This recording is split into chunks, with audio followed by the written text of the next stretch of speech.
Hey, it's me, Dustin. And I'm International Style Boy Steve. Welcome back to the Wedding Photo Hangover podcast, the finest phototainment in the world. We are an irreverent look at photography. This podcast, like aspirin, will help you recover from your wedding hangover. And this week, we're going to help a little more because we have Ulices Del Toro here on the podcast with us. Ulices, how does it feel to officially be a part of the BBB? Part of the BBB? Yeah, the Blue Shirt Boys. Oh, it feels so good. Did I say BBB? I think I meant BSB. Yeah. Man. Yeah. I even wrote it BBB instead of BSB in the show notes. I was trying to make myself a note. Blue button down, boys. You know, before I jumped on, I was like, man, I feel like I should really dress up for this one. And I threw on this blue shirt and I had no idea at all that you guys were going to be wearing your blue shirts tonight. I have video recorded evidence that none of that is true.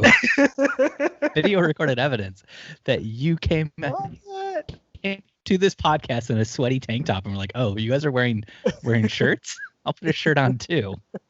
Even though Steven and I were like, we can take our shirts off. And you were like, no, let me put one on. I 100% never said that. I said, as a new international style icon, I demand everybody on this podcast from here on out wears blue button-up shirts all the time. There you go. This is my official WPH shirt right here. Speaking of shirts, we do have some follow-up. Last week, or 2 weeks ago at this point in time, we shared a story about Sony having air-conditioned shirts, and that was sent in by listener Kate Hampson, and I totally forgot to mention that. I just shared it out, like, Dustin and I had come across that research on our own, which, is what I normally do. I just steal credit from our listeners who send in cool stuff to us, but I felt kind of bad about it this time for some reason, so thought I'd go back and just give credit where credit's due. Kate Hampson sending in that good Sony air-conditioned shirt story. So Kate, which I'm sure Ulices could use right now. It's 100 degrees in California. Yes. Did we lose Ulises? Oh, we lost Ulises. The heat got to him. So Kate, the blackmail you've been holding over Steve because he did not mention you in the last episode, you can now put that one in the shred. You still send it to me. Because I definitely want to see him in the bunny costume, but you don't have to send that out to the interwebs. I might do it though. Oh, thanks, bud. It's so great. If I wore a bunny costume from time to time, I would definitely send it to you, and that wouldn't be blackmail. I'd be perfectly fine with that. What's the conferences that people go to where they dress up in animal stuff? What's that called? It's just called Saturday Nights at Steve's House. Saturday at Steve's house. Yeah. Well, so they say it's going to get more popular now that COVID. So you're like fully protected in the animal suit. Yeah. Isn't it furries? Isn't that what it's called? Furries? That's exactly what it's called. Yeah. Oh, we got Ulices back. He dropped out for a second there. Another little bit of follow-up. Molly Maher sent this in from our very own Facebook group. A wedding photographer has turned matchmaker, it would appear. Molly sent this into the group, and she just said, saw this and thought about Steve and how much he would love this idea because I went on that crazy rant about stranger sessions. And Molly just shared this post somebody wrote. It said, after much demand, I've given in. Are you tired of Tinder and want to hire a not at all professional matchmaker? Well, look no further. I put together this survey to match with your ideal partner. Fill it out. Look out for an email if you've been selected. And it's just like basically a photographer saying, I'm getting out of the photography game. I'm getting straight up into the matchmaking game. How do you guys feel about that? You guys think about doing stranger sessions, becoming matchmakers? What are you guys thinking? Is this like a Hitch situation? Is that what's going on here? Because that movie is really, really good, but I don't know if she's seen the ending of that movie yet. Hey, it ends up with Laker tickets. Yeah, I guess you're right. I don't know if those would work out right now, though. COVID dates. Yeah. Maybe you get like a Zoom pass to the Lakers game. Is that a thing yet? Television? Yeah. Oh, is that what it's called? TV, Steven. Yes. I always forget about that one. So let's move into the meat of the show. What are you guys drinking? I am having an Iron Fire Brewing Company 5150 IPA. Right there. There you go. Nice. How's it taste? You gonna crack that open? Yeah. Hang on a second. Wow. It's fantastic. Beautiful. I'm drinking good old fashioned H2O because I have a very long, grueling wedding tomorrow, and because I'm still shooting, going strong. More the reason to pop open a beer tonight, Dustin. Yeah, buddy, get it drunk, get lit. I'm afraid if I opened a beer, I would not stop drinking. Come on, bud, get lit. We will discuss later. Well, thanks so much for asking, Dustin. I didn't. I'm drinking a Tangerine Tornado by Heretic Brewing Company. It's a blonde ale with some tangerine flavoring to it, and I gotta tell you, this is the fourth one out of the 4-pack that I bought, and I could have drank them all in one night. They're very delicious, but at like 9.4% alcohol by volume, they are also. You probably shouldn't drink more than one at a go. Let's just say it. Why does this not sound like a beer I'd drink? I don't know. Everything with tangerine just doesn't seem like a Steve Van Elk choice beer. What can I say, man? I'm into the to beer. I like beer, so I'm into beer. Mm-hmm. I know. It's a lot of people have asked, like, is Steve Van Elk into beer? And I'm here to tell you, I am into beer. I like beer a lot. Breaking news. It's not a sour, if that's what you're getting at, because I know I've said in the past I'm not a big fan of sours, but I'm coming around on sours slowly but surely, man. I was hanging out with my brother-in-law, and all he drinks now are sours, and he got me into some good ones. Yeah. Yeah, and so now Sorry, that guys. part of me that is beer, I wouldn't say snob, because I feel like the beer snobs all like sours, but maybe just more like beer asshole is how I'd refer to myself. Or just asshole. Yeah, that works too. But that part of me is slowly being chipped away. I'm starting to, reach out to those sours. And about the time that I get into sours, it'll be kind of like about the time I got into IPAs, and everyone will have moved on to something else right when I'm getting into it. It's perfect. Yeah. It's kind of like you got into bourbons right as everybody else is getting into ryes. Ryes are disgusting, and I was into bourbons long before everybody started getting into ryes. Don't put that on me. I've always loved bourbon. Prove it. Anyways, moving on, moving up, moving out. Haven't used that one in a while. So we do have a lot of big news to talk about this week. We asked Ulices on because I know he has a lot of experience with this company that put out some really, really big news this week. There's new gear just announced by Sony. I want to talk to you guys about it because I've been super jazzed about what they announced. The thing that is probably the most impressive by far is Sony has released the CF Express Type A card. And it's a completely new sort of CF Express card. And they also put out a reader that goes with it. So how are you guys feeling about that CF Express Type A card? Yeah, it's definitely the biggest product release from Sony this week. Yeah, it's by far overshadows the measly little A7S3 that they dropped for said cards. I'm sorry. Is A7S, is that a thing? Ulices, have you heard anything about an A7S3? Yeah, I've heard a thing or two. They just dropped that this week, didn't it? Was that at the same time as the CF Express Type A card? Like, I just, all I've heard about is the CF Express Type A card. It really had me going. Geez. Wait, does the A7S3 take the CF Express card? I mean, I assume if they made a card that good, they would have to make a camera that could take that card. Otherwise, what would be the point of making a card that good? Am I right? I'm just thinking, like, I hope the camera is not as expensive as that card. The card is crazy expensive. We So had my- to get. Oh, go ahead. Go ahead. I was just gonna say my fear was that the camera only took that card, Yeah. because that would be a Sony move. They'd be like, "Well, we made it super high quality. Now you guys have to suck it up and buy a $500 SD card."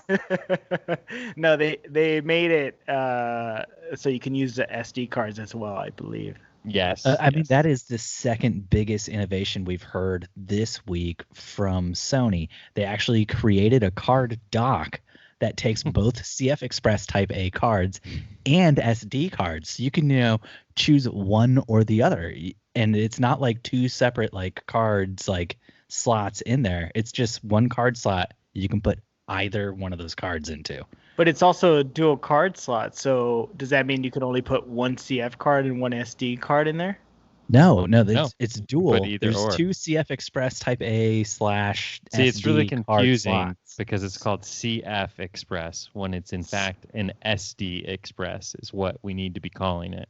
So can we have 4 cards in there? Is that what you guys are saying?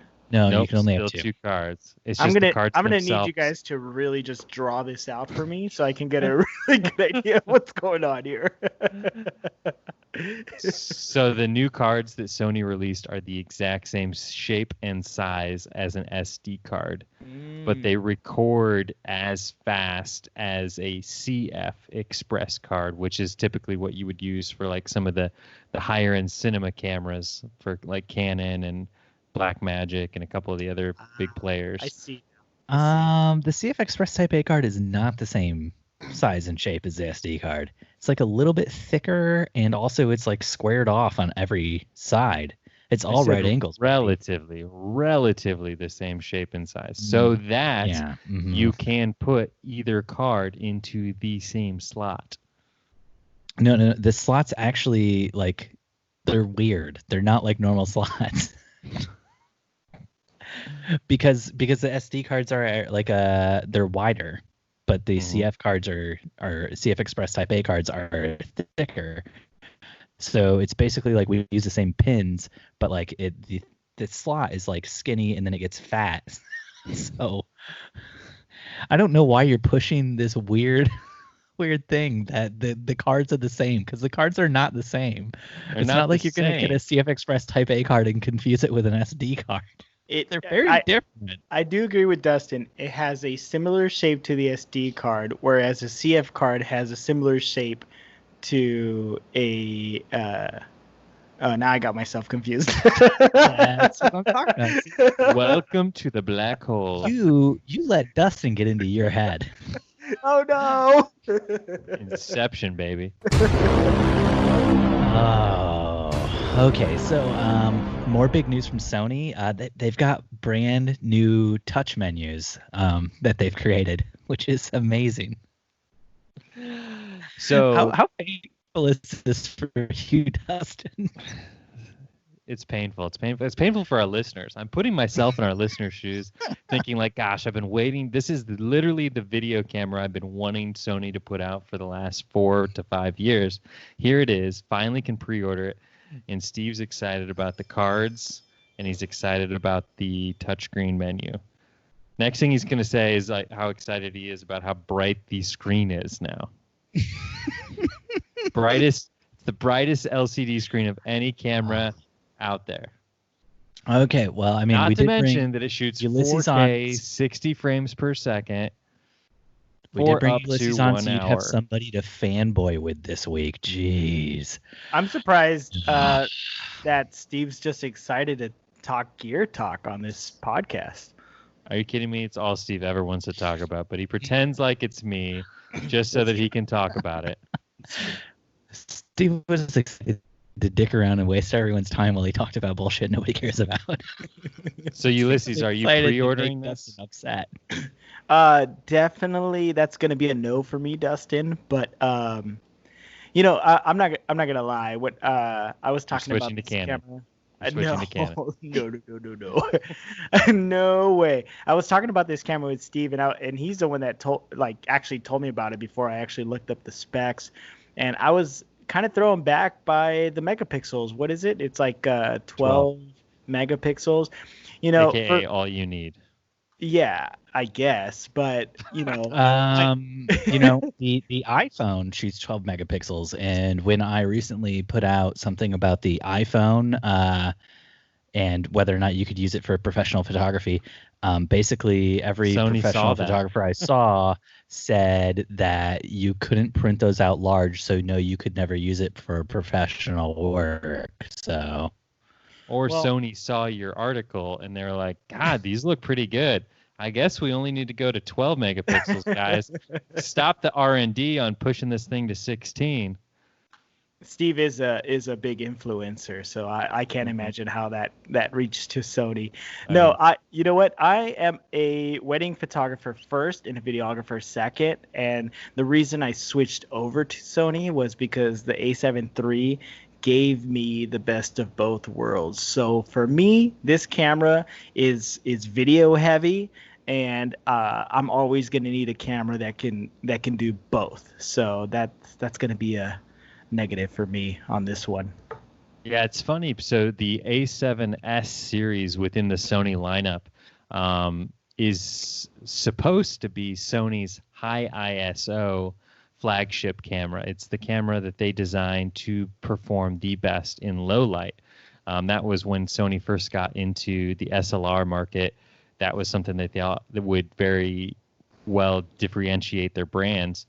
They had the high megapixel line and the high ISO line, and those are the two areas they attacked. And so when they released that, it became a all-around, video lovers camera, because videographers could shoot weddings and receptions without lights because they could push their ISO. And then, so I think I'm feeling like what you said is true, where they really catered this camera directly to the video marketplace. Because there hasn't been a whole lot of talk about like, wow, the ISO on this thing is unbelievable, which I'm sure it is. But I think more people are excited about the video features that they packed into it than anything else. You sent me a message saying it was a low light beast on iMessage, Dustin. It is. Okay, Dustin. Okay. So why are you talking about how it's not great in low light, or nobody's talking about it? You're I never talking said it's about it. Not good in Okay. low light. I said I feel like they, instead of just catering like, oh, this is a great camera for low light, like they definitely are marketing it towards the videographers at heart. Well, it's a great camera for video for low light. It's not a great camera for photos. It's only 12 megapixels. And as I was told time and time again with the iPhone thing, you can't print 12 megapixel photos big enough. So yeah, ironically who's enough, gonna use it? When I was shooting D700 for pretty much the half of my current career, and even what was like the D4? No, D3. D3 was 12 megapixels. Mm-hmm. So it was like, I never once had a client say, man, I wish there was some more megapixels you could pack into my photo for me. You heard it here first, everybody. Dustin thinks all you need is an iPhone to shoot weddings. Thank you so much, Dustin. Glad to have that confirmed. Oh gosh, that's what I love to hear, buddy. That's what I love to hear. Wait, so how does this camera compare to like an actual cinema camera, like maybe like an iPhone 11 Pro? Yes. Let's talk about how this new Sony camera compares to your iPhone 11 Pro. How does it compare to a Blackmagic cinema camera? I don't have experience with that. That's you two. You two have experience with that. This is going to be the talk amongst yourselves. This is going to be the follow-up blog to your shooting a wedding on an iPhone. Shooting a video on an iPhone. Shooting a wedding film on an iPhone. So, I mean, it's pretty much a wedding filmmaker's dream camera because of the SLog, and they revamped the SLog so that you can now shoot, I think it's 200 ISO versus it used to be 1600 ISO. So it's going to allow you to really bring that ISO down a lot lower, which will alleviate the need for ND filters as frequently, if you're into that kind of thing.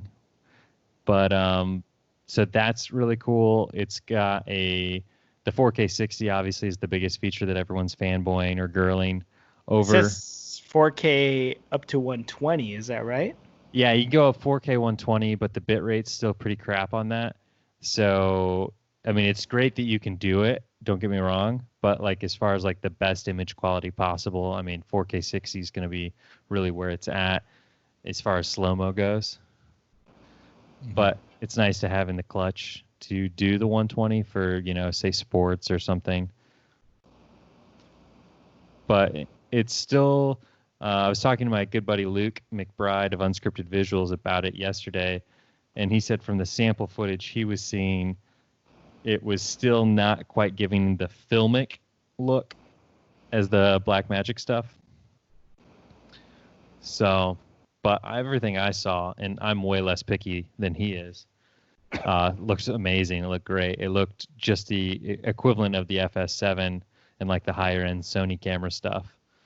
I feel like that half the price. I feel like that's the only reason I would want to go that route. But, you know, at my day job, we do have a Blackmagic, and it's a lot cheaper than the A7S3, and you do get that very cinematic look with that camera.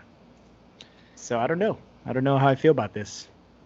Yeah, it just depends too, like what you're shooting. Like, so I shoot a lot of events, a lot of live action type stuff. So for me, having that autofocus capability of throwing it on a gimbal and running around and getting shots without having to worry about manually focusing, as somebody who's used to autofocusing with photography, just takes a lot of the thinking out of the process, and I can focus more on the story and the composition. But do you think it's going to be a huge difference in comparison to like the A7 III, what the A7 III is capable of when it comes to video?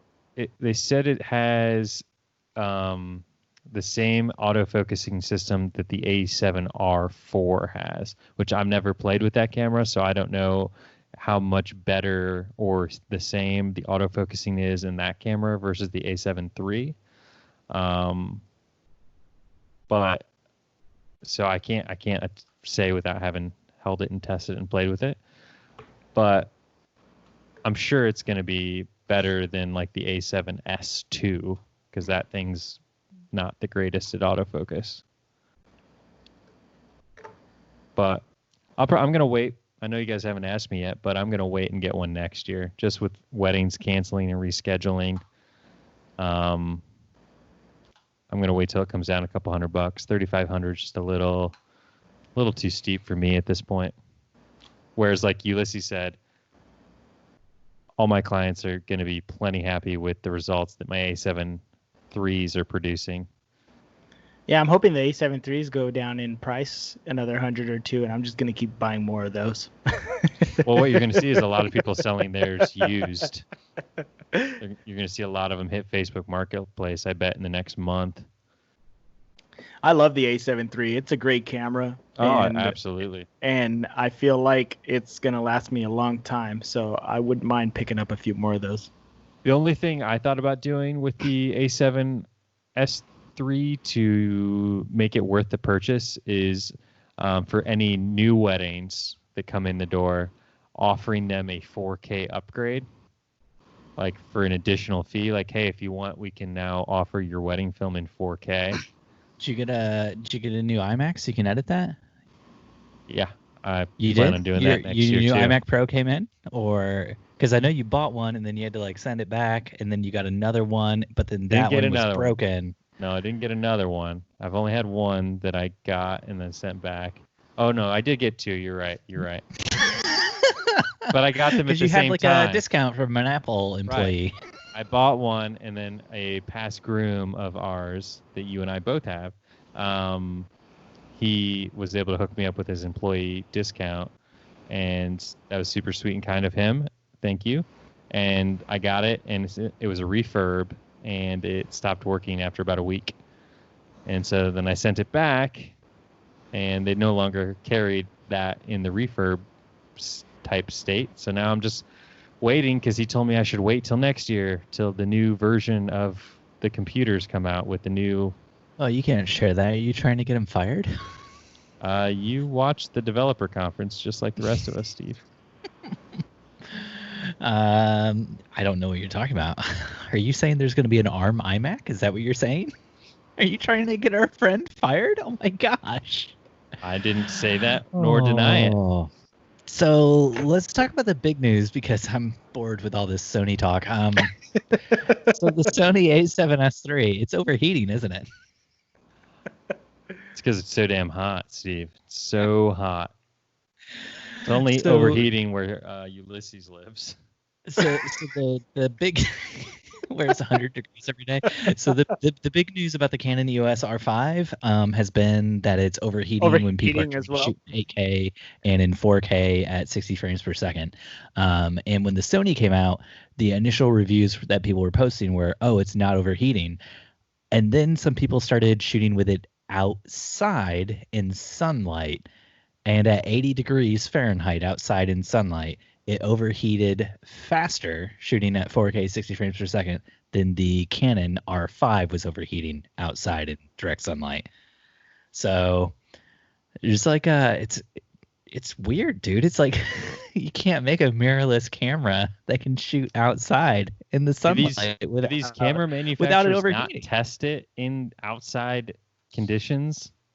It's They just just- funny to me because like the Sony came out and like it was a big hullabaloo. Well, we did all this stuff to make sure it wouldn't overheat, and like initial reactions were it's not overheating, and then as soon as people took it outside, which is where most of our weddings would be, and most of our weddings in the summer where I am shooting video outside, it's going to be over 80 degrees and it's going to be in direct sunlight most of the time too. So You know it's frustrating. which camera I've never had an overheating in Are the you gonna say sun? Black Magic? Are you gonna say Shoot. Black Magic again?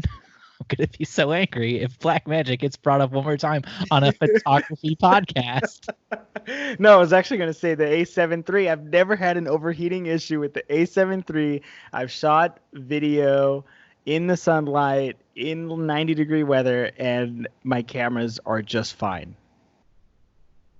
Have you guys, with any of your other cameras, have you guys ever had overheating issues? Just curious. A6500. I've had the A7S overheat. I've had the A7R overheat. What were Hey. we using at Aaron's wedding? Oh, that was so long ago. I don't remember. Probably the A7S too. Because the camera we set up in the back overheated, and we had to take that off and put it in the shade, and then like put it back up right before the ceremony started, if you remember. It was But probably also- the S. yeah. I just wanted to bring this up because I feel like all cameras, like my Canon cameras, have trouble overheating if I'm shooting outside in direct sunlight. And this is going back to the 7D. The 7D, the first one I ever had, would overheat sometimes just shooting 1080p, 30 frames per second.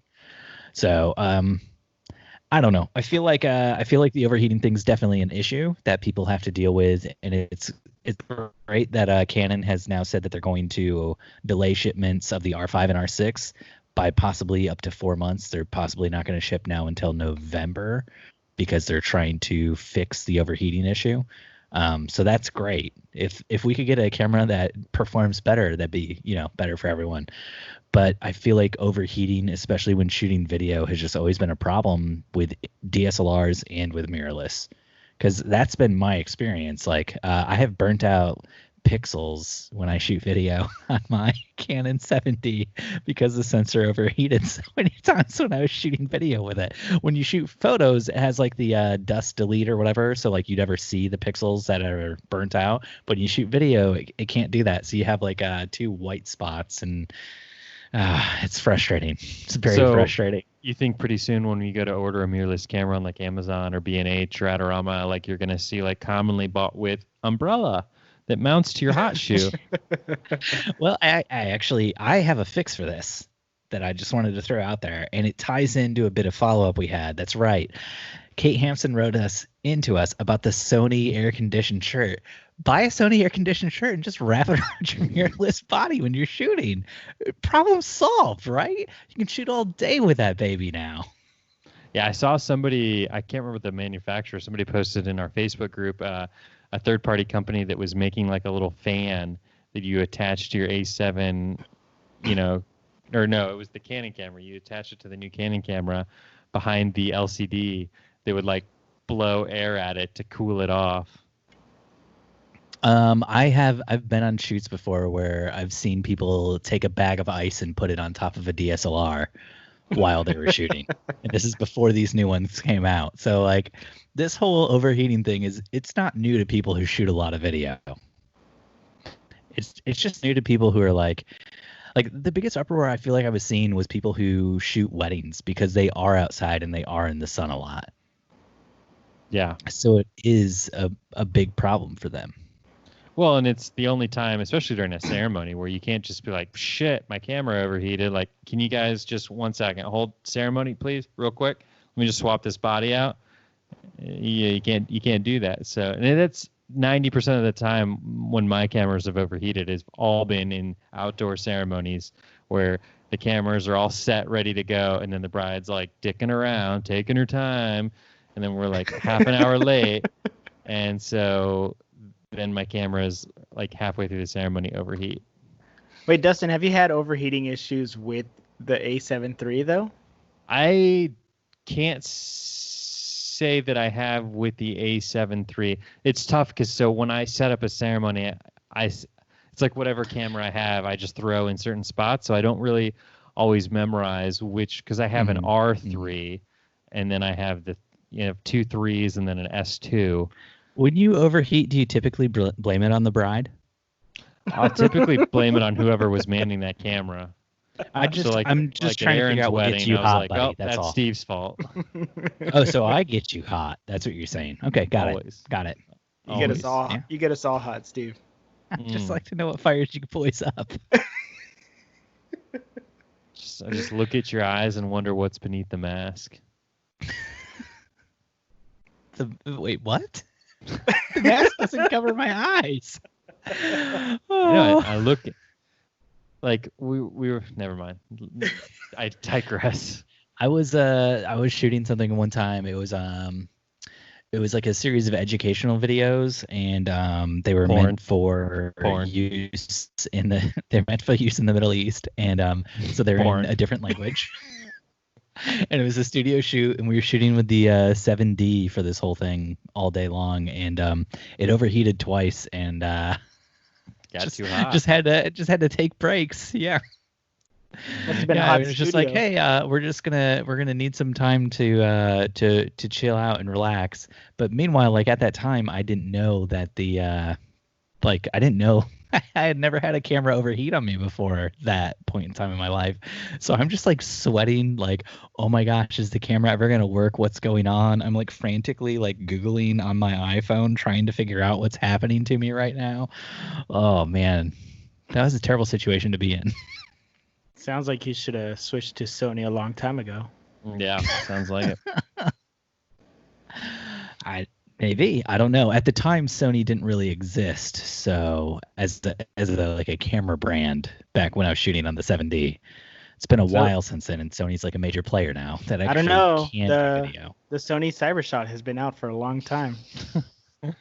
So Steve, does this A7S3 have you in any way, shape, or form tempted, teased, moved? No. I just told you, Canon's delaying the R5 and R6 shipments so that they can fix the problem. Everything about the Canon R5 is better than the Sony A7S3, except for the overheating issue. So why would I jump ship now? And the Canon R5 will be better at shooting just normal photos, which is most of my work these days. So why would I ever jump ship? I don't even think I'm going to get an R5 though. I think if I get anything, it's probably going to be an R6 because I think that's all I'm going to need. Wow. That got you really worked up. Why? I don't understand people who are like, I can't wait to shoot 8K. Can't wait to shoot 8K. Who's going to shoot 8K? Especially people who are 47 videographers. Just gonna get that AK-47. Is that what you said? Yeah. Go to the gun range. Most videographers I know are still delivering like their wedding films as 720p. So I just don't even understand why people are frothing at the mouth for 8K to begin with. It's super cool, but I might be biased here, but how does the R6 compare to the A7 III? The A7S3? No. The Oh, A7 III. A7 III? Mhm. I have no idea, bro. The R6 has like the same sensor in it as the Canon 1DX Mark III, I believe. So it's basically just as good as an R5 in almost everything except it can't shoot 8K raw and it can't shoot the 4K oversampled at 60 frames per second like the R5 can, I think, are like the two big places where it falls down. So like with the R6, if you're gonna try to shoot 120 frames per second, you'd have to go to 1080p for that. Whereas the R5 could do 4K 120 frames per second. Dude, the Canon R6 looks like a great camera. Nobody's talking about it, but it looks really good. No, you just get the R5. So you can shoot it. Why would you pay $2,499 when you could pay $3,899? Why? Just imagine that high-end bride where you're like, hey, I just want to let you know, here are my video pricing. We have a few upgrade a la carte options. For an extra, $1,000, we can deliver your film in 4K. For an extra $2,000, we can deliver the parts of the film that we can deliver too hot in 8K. We can deliver the whole wedding film in 8K. Wait, for an extra $2,000, and if you're willing to move your wedding to winter in Canada, we can shoot the whole thing in 8K. Don't worry about it. I want to hear you guys sell me on this 8K. I don't know what you're talking about. You were the one trying to sell me on it the other day in iMessage. You're like, I would totally shoot 8K for my interviews. And I was like, why would you ever need 8K resolution for interviews? I don't see a point in 8K personally.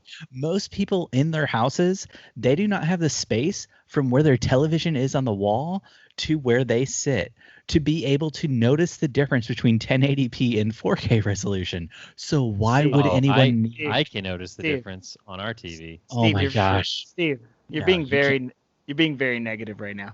How are Ulysses couldn't even tell the difference between Dustin's blue button-up shirt and my blue button-up shirt. 8K is not something we need. We're all wearing the same blue button-up shirt. Listen, how are you going to sell your brides on 8K? So 8K is the... No, you can't sell brides in 8K. Justin's gonna try right now. How do you sell me on 8K, Dustin? No, forget that. You and Dustin are both Black Magic boys. Sell me on 12K, babies. Come on. Sell me on that 12K. 12K, that's an easy sell, Steve. 12K is for the cinematographers out there that are really lazy and only want to shoot with like a 24 millimeter lens. And they're like, hey, punch in right there. No, man, no. We'll punch it in post. Don't even worry about it. I want to get the whole scene. We'll punch it in post. Hi, I'm that videographer. I can't believe this. I feel like you just sold me on the Blackmagic 12K. Yeah. We're one camera for the ceremony. One camera for ceremony. We're going to punch in on the bride's face. We're going to punch in on the groom's face. It's like 3 cameras were there. You mean we can fix it all in post? I'm in. Yeah, it's raw. It's raw video. Screw Canon. Screw the A7S3. I'm getting another Blackmagic. Yeah. As somebody who has edited a lot of videos for people, that sounds terrible. Please don't do that to your editors. Anyone out there ever, do not do that. Fix it in post. Oh my gosh. You have editors? I'm the editor. Yes. That's what I'm saying, Ulysses. I'm the editor. Don't do it to me. Don't do it to you. We're both editors. Dustin is the person who's sending stuff off to an editor. He's the person to be like, oh, no, just punch in. Yep. Oh, man. Yep. So you guys getting anxiety about the way editors are going to be treated because of these new cameras, boys. I haven't been sold on this 8K yet, You're sold on 12K, but not on 8K. So the reason you're like, that's middle ground. Who would even go there? So the reason 8K is a thing, Ulysses, is the same reason 4K is a thing on our current camera lineup. So the idea is you would deliver a 1080 film, but you would shoot it in 4K so you can crop and recompose in post. So if you wanted to deliver a 4K film, you would shoot it in 8K in case you wanted to punch in or move around a little bit or do any kind of digital zooming in post.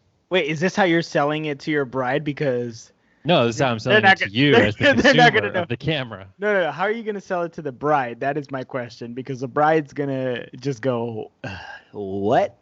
No, you don't don't sell tech specs to a bride, Ulysses. How long You have you guys were been just- shooting? He was just saying, like, you're gonna sell 4K to the bride, and then you're gonna 4K is upgrade a at lot least easier. $2,000. Ulysses, I'm here telling you, don't play Dustin's game. Don't play Dustin's Don't play Dustin's game. He's leading you down a dark path. You don't just want to simply go say- where he's going. You just simply say, "Hey, bride. Hey, Sally. I just got that new name, Sally. Choose a different name. I was Hey, just trying to add bride, some Sally Psycho. meaningful conversation to this podcast. I apologize. You should. Do you have one of those new Apple TV 4Ks? Aren't those so cool? Don't you want to be able to maximize your wedding film on that Apple TV 4K? Well, you're in luck. In 2021, we're actually going to be able to offer a 4K wedding film. You know what? I think I got it because It only costs you know what? 4K extra. I've been doing a lot of sales calls with Jen recently for like album sales and stuff, and I think I know how we sell brides on 8K wedding I films. picture you in sales. Look, Doesn't click.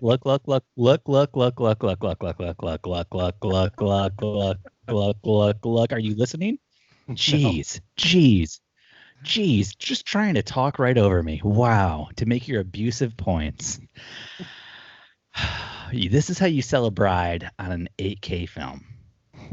Here at Del Toro Media, we're not making a throwaway garbage film. We're making something you can pass down to your children for generations to come. And what's gonna happen in generations to come? Well, if you want an heirloom film like what we produce here at Del Toro Media, then you have to know that the way technology is going, in the next 10 years, we're going to make the jump to 8K. If your wedding film is just in 4K, it won't look good to your children's children when they watch the film.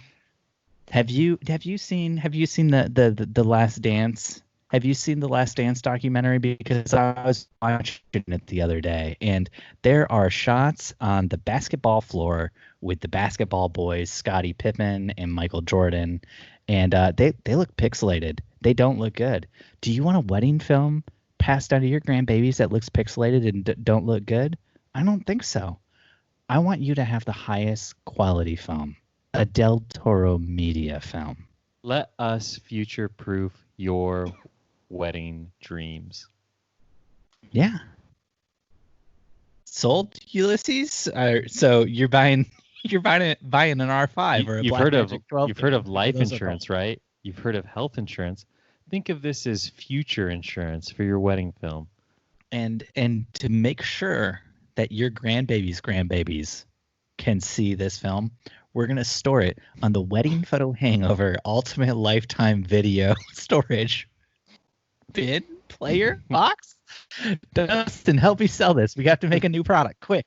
You're the product guy. Go. The WPH box, the logo looks a bit like a penis, but once you get past that, Everything we do looks like a penis. I'll pass. to be honest. we run it through the Pied Piper algorithm that shrinks it all down. You know, Ulysses, a lot of people getting married actually like the look of a penis. I'm just going to say it. No. You might think no that comment. wouldn't sell, but it might sell. It might. I'm just gonna go ahead and steer away from this one. Ulysses, would you buy something that looked like a penis? Listener Gowering Bat from our very own Facebook group sent us this feel-good story because we could all use a feel-good story right now, especially after the horrible things that just came out of my mouth. Dustin, do you have a chance to read this? Ulysses, do you have a chance to read went into my mouth. But stranger captures couple's Brooklyn Bridge wedding and tracks them down on Twitter. So a photographer is walking down the Brooklyn Bridge, just happened to see a wedding going on, brought his camera up, snapped a few photos, then used the power of Twitter to track these people down and give them some photos from their wedding day because they noticed they didn't have a photographer there. How do you guys feel about that? How did he use for those of us who've never really stalked anyone using Twitter, Steven, I'm sure you have. How does one stalk an individual using Twitter? Well, There's no photos. This technically wouldn't be stalking. Stalking's like you already know who the person is, and now you're like following them. You're watching who they respond to, who they reply to, trying to, watch their every single move. This is more like you're playing hide and seek, except you're not sure who the person hiding from you is. So it's like stalk and seek? Tracking them down. It's more like bounty hunter seek. Yeah. You just you hire Dog the bounty hunter, and he woofs and gets them on the Twitter. Birds are afraid of dogs, so that's how his service works. So was the couple excited to see the photos? Was there a happy ending to this story? Because that is the thing. It is possible that they did this and they didn't want photos. They didn't want any photos. Maybe they're getting married in secret. You never know. Which is why. Now their families found out, and now there's a war. Yeah. Maybe they were a prince and princess. They flew to America to get married secretively, and they just chose the Brooklyn Bridge because they felt like it was a metaphor of bridging their two countries. And then this asshole walks up, and he just starts photographing. And now it's on the New York Post website, and now these two countries are at war. And those two countries are? I didn't catch their heritage, so I won't speculate. It was Russia and America. It was actually one of Putin's kids and one of Trump's kids. Oh, no. Ivanka and Putin's? Yeah, she got a divorce, I guess, and is now remarrying. Or maybe she didn't get a divorce. Maybe she's just marrying again. Who knows? In this fiction that we've created. No, the couple was actually happy to get the photos. So they said that their whole day was like a whirlwind, and they're caught up in the moment and stuff. But they were happy that they have like a photographic evidence that it happened. Was there a follow-up question from the New York Post reporter where he's like, so you were happy to get the photos and they meant a lot to you, why the hell did you not hire a photographer to capture it in the first place? I think, and it's been a while since I actually read the story, but I'm pretty certain they had like a wedding plan. COVID happened, and then they were just like, screw it, let's get married anyway. And so it was kind of like a last minute sort of thing, and not really like let's make sure we have everything we get everything in order and in line. So what you're saying is there's a chance that there was a wedding photographer screwed over in the midst of this cancellation. He saw these photos and he's like, what the fuck? This was my couple. I was supposed to shoot this wedding and they didn't call me, and now I have to sue them for breach of contract. You know what? I actually know there are some listeners of this podcast who have had that exact same situation happen to them recently. I don't think they sued, but they did have cancellations, and then those people went ahead and got married without contacting them. So if that's happened to you, please reach out. Let us know if you decided to sue. Or maybe the couple did reach out to the photographer and told them they were canceling their wedding, and the photographer did not want to refund any of their money at all, even though they paid in full. Yeah, maybe the photographer still got paid. And the photographer was actually busy the day of that specific wedding and was not willing to go photograph that wedding or send somebody out to photograph them. I mean, maybe the couple was completely cool with it. Maybe the couple was like, hey, you know what? Here's an extra $500 because we know that you're in dire straits right now. If we're going to play the what if game, Dustin, thank you, Ulices, for saving the story. Wow. For making the photographer into the asshole. Thanks, Ulises. Making you into the asshole, not the photographer. The photographer was just a good person who, had great clients who loved their money so much. Molly Maher from our very own Facebook group recommended that we talk about this topic in a local photography group. They're talking about weddings en masse, she says. Here, where she lives, they are supposed to be required indoors. A photographer asked what weddings were currently looking like, etc. And eventually, one photographer said that if attendees weren't wearing a mask while inside, that photographers should either talk to the venue or report the wedding and get the wedding shut down. There's also mention of telling the couple that unless everyone was wearing a mask, that they, the photographer, would wait outside until everyone put a mask back on. These seem drastic to Molly. but part of her also kind of gets where they're coming from. So she was curious what our thoughts are. Boys, BSB, the blue shirt boys. The blue shirt boys. Most people listen to the podcast. Most people don't watch the video, so they won't see what I can only assume were gang signs that you both were throwing. Oh, yeah. Yeah. Definitely. Yep. On the hard streets of Fort Wayne and Redlands. Redlands. See, I don't know much about Redlands, but as somebody from Fort Wayne, if I was talking to Ulices and he was like, "Yeah, man, I just had a real rough night here in Redlands, California. It was, I barely made it home," I would have no idea. But you say something like, "Yeah, I had a hard time getting home in Fort Wayne, Indiana." People are like, "What? Like getting through the horses? Like what did you have a hard time with on that? Like you stepped in cow poop?" I don't know much about Fort Wayne, Indiana, but I'm just assuming nobody's wearing masks there. So. You would be assuming correctly. It was a little rough. Corinne and I went to one of the big reception halls here in where I live does weekly food truck nights on Wednesdays, and it's like a big event. They have live music. 4 or 5 food trucks come. Everyone brings their lawn chairs. It's a good time. It's like a barn type venue.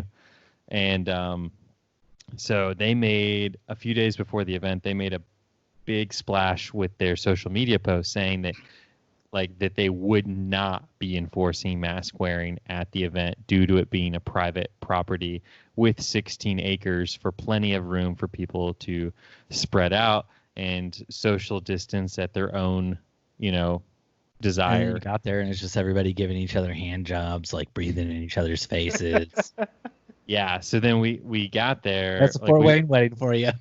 We brought our masks and we didn't plan on wearing them as like when we were sitting and eating and drinking. And then we got there and it was just we had to park like super far away. It was insane. It was like you're at a concert. It was packed. And I was just blown away and I talked to one of the guys that was there and he was saying he thinks it was even busier than normal because they made the post that they wouldn't be enforcing masks. Yep. So yeah, Fort Wayne is definitely coming out on the side of not supporting the mask wearing, and it's really Fort disheartening. Wayne has a big funeral industry that has been suffering for a while now, and they really wanted to get it to take off again. That funeral economy.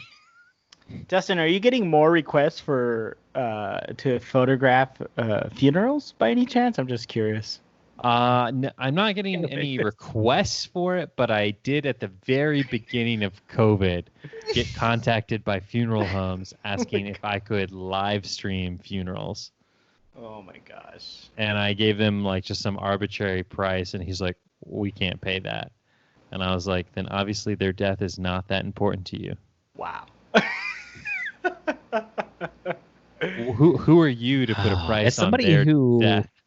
I agree. Yeah. As somebody who has done video for funerals before, of course you have. It's typically not the funeral home paying you. It's typically the client paying you of the funeral home. And typically what they're looking for is somebody who will work with them in some sort of price range where they can just tell their clients, if you want to add this on, it'll be this much. And they might upcharge a little bit on their end and then just pay you instead of having the client pay you. Yeah, but, no, that's totally what they were doing. And so when I was like, it's going to be $1,500 to live stream a funeral, they're like, we were kind of thinking somewhere in the range of $300. You were like $1,500, and they were like, oh my gosh, that's 1/10 the price of a casket that we sell. How could you ever charge that much for a video? They were like, how about a trade? We'll do your funeral for a discount when you catch COVID. When you catch COVID while live streaming one of our funerals, hey, we'll do yours deal. for a discount. That's a deal right there. You got to think about your future. You got to plan ahead.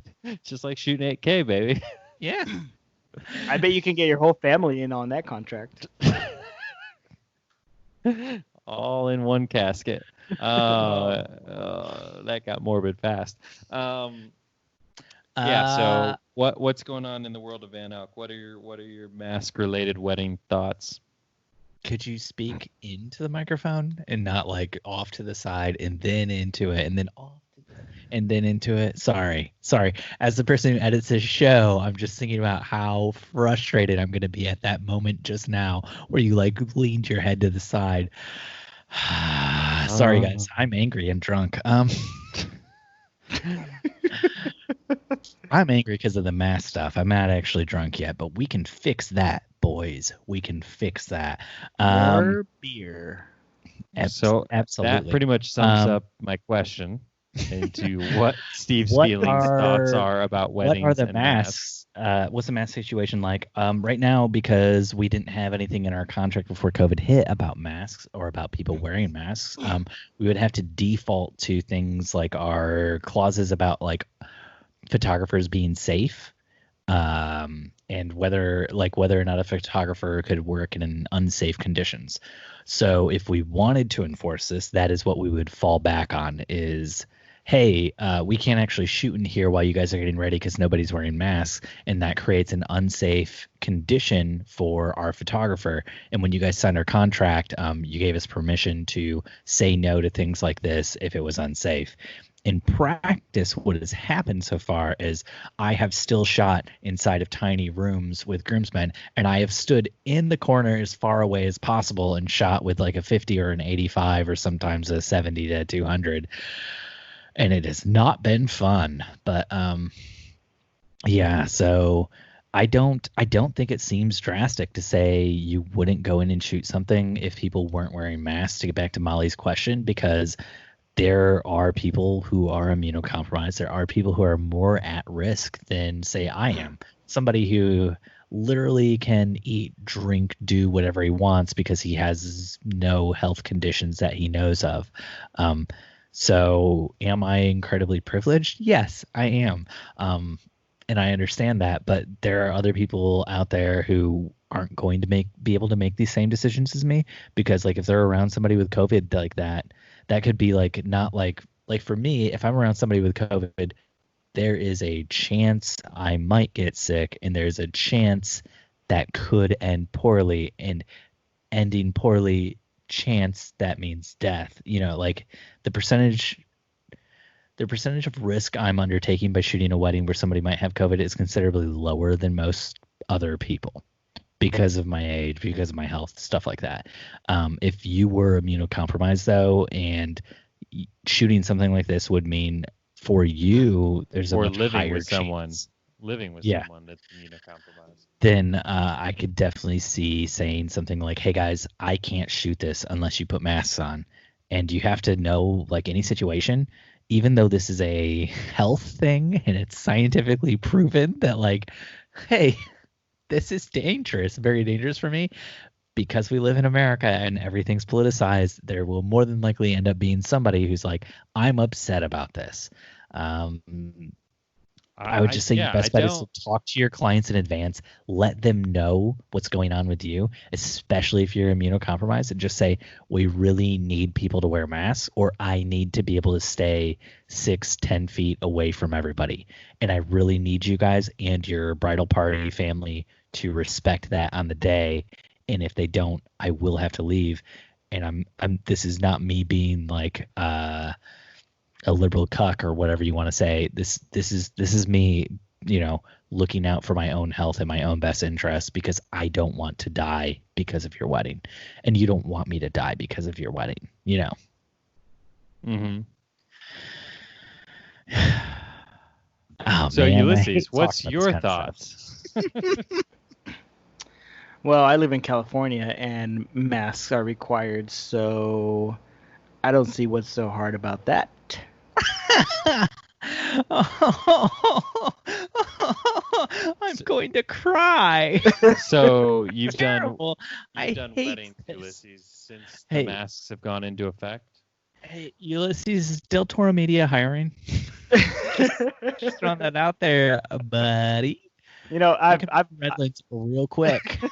I've anything only to give you to California, baby. I've only shot a few weddings since the pandemic, and we've worn masks the whole time. And as hard as that is to work with a mask on, it's really not. It's not difficult, and if I definitely feel a lot safer knowing that I'm less at risk wearing that than being around everybody who's not. And in the weddings that I have been, most people have not been wearing masks, and you do have that thought in the back of your head, that people could have it, or it might be transmissible, or this and that.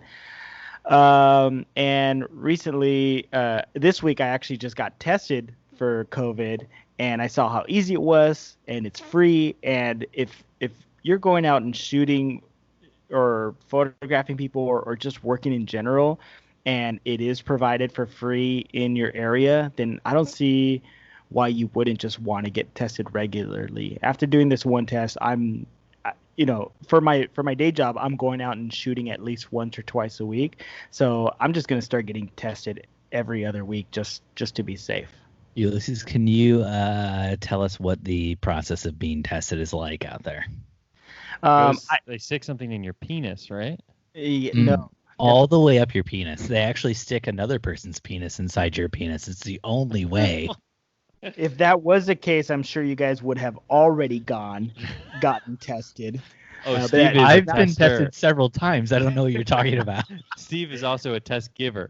You should really, look into who's giving you that test and do a little bit more research. It's really hard to find somebody with a penis small enough to fit inside of my penis when my penis is already small enough to fit inside most other people's penises.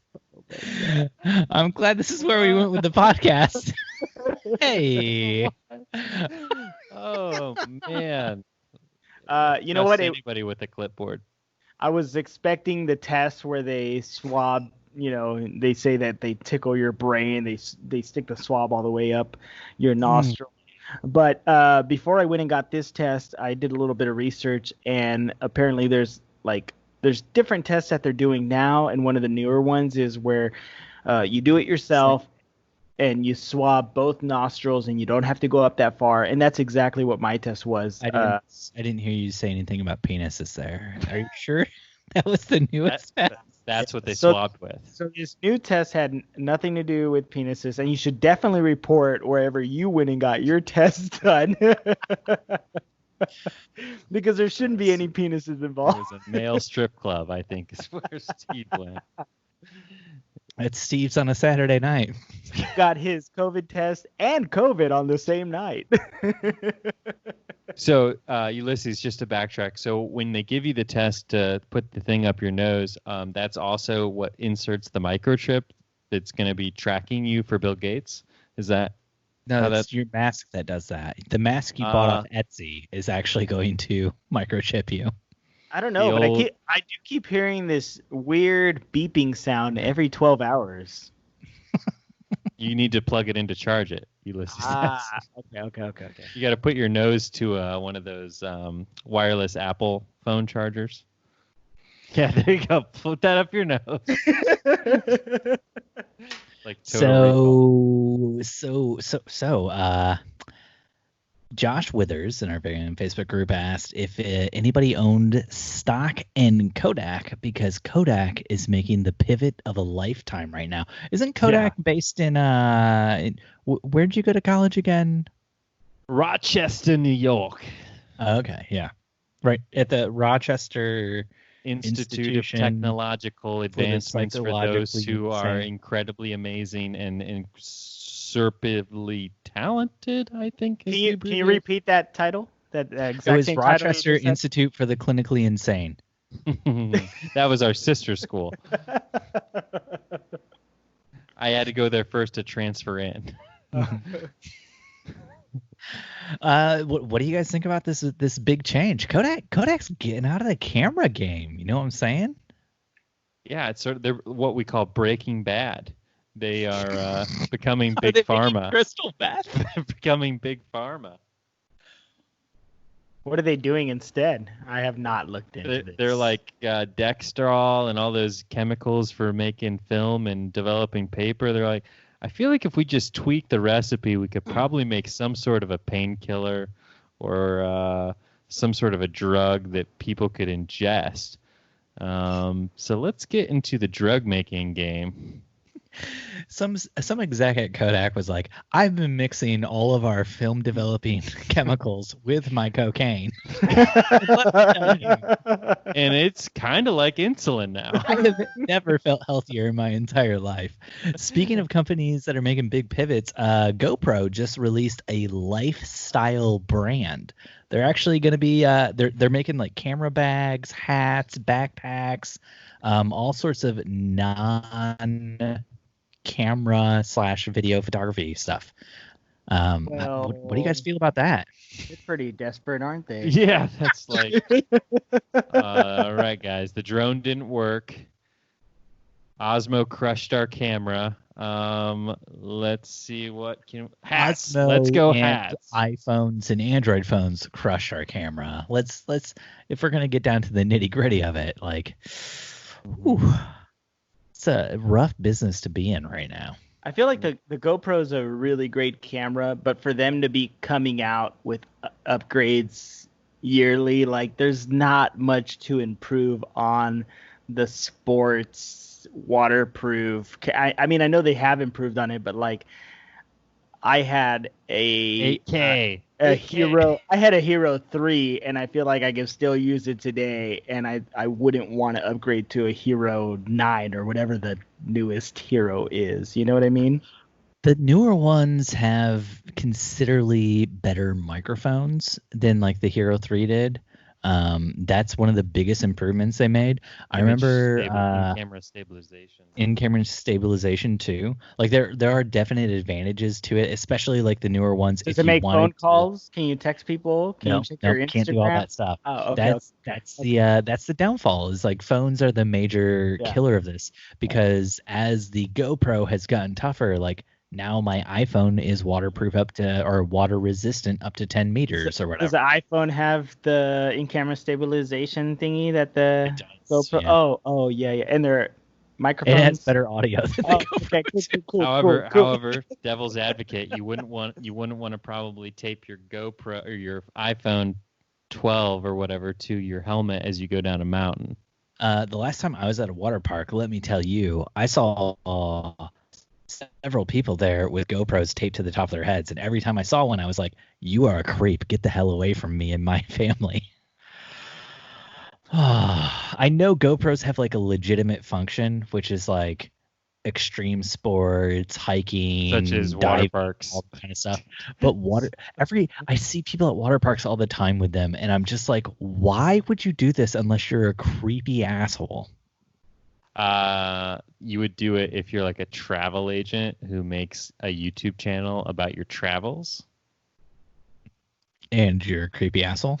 Like when we were researching Disney for like what we wanted to do when we went, every video was like some sort of like Disney travel agent person that walks around Disney with a GoPro and like documents their trip and like cuts it together. Did you report them? Did you report? Yes. Copyright infringement. I'll be back. I'm gonna grab a beer real quick. Sorry about that, boys. Did you like that I'm wearing this blue button-up shirt and then gym shorts underneath that? And tube socks. Oh yeah, baby. BSBs. Sorry guys, I had to go grab a Melvin IPA from. Oh, who's this from? Who is Melvin. This from? It's from Melvin. It's from Melvin. Mm-hmm. It's from Melvin Brewing. Yeah, it's a Melvin IPA. I'm going to finish off the podcast with the top button here. Ooh.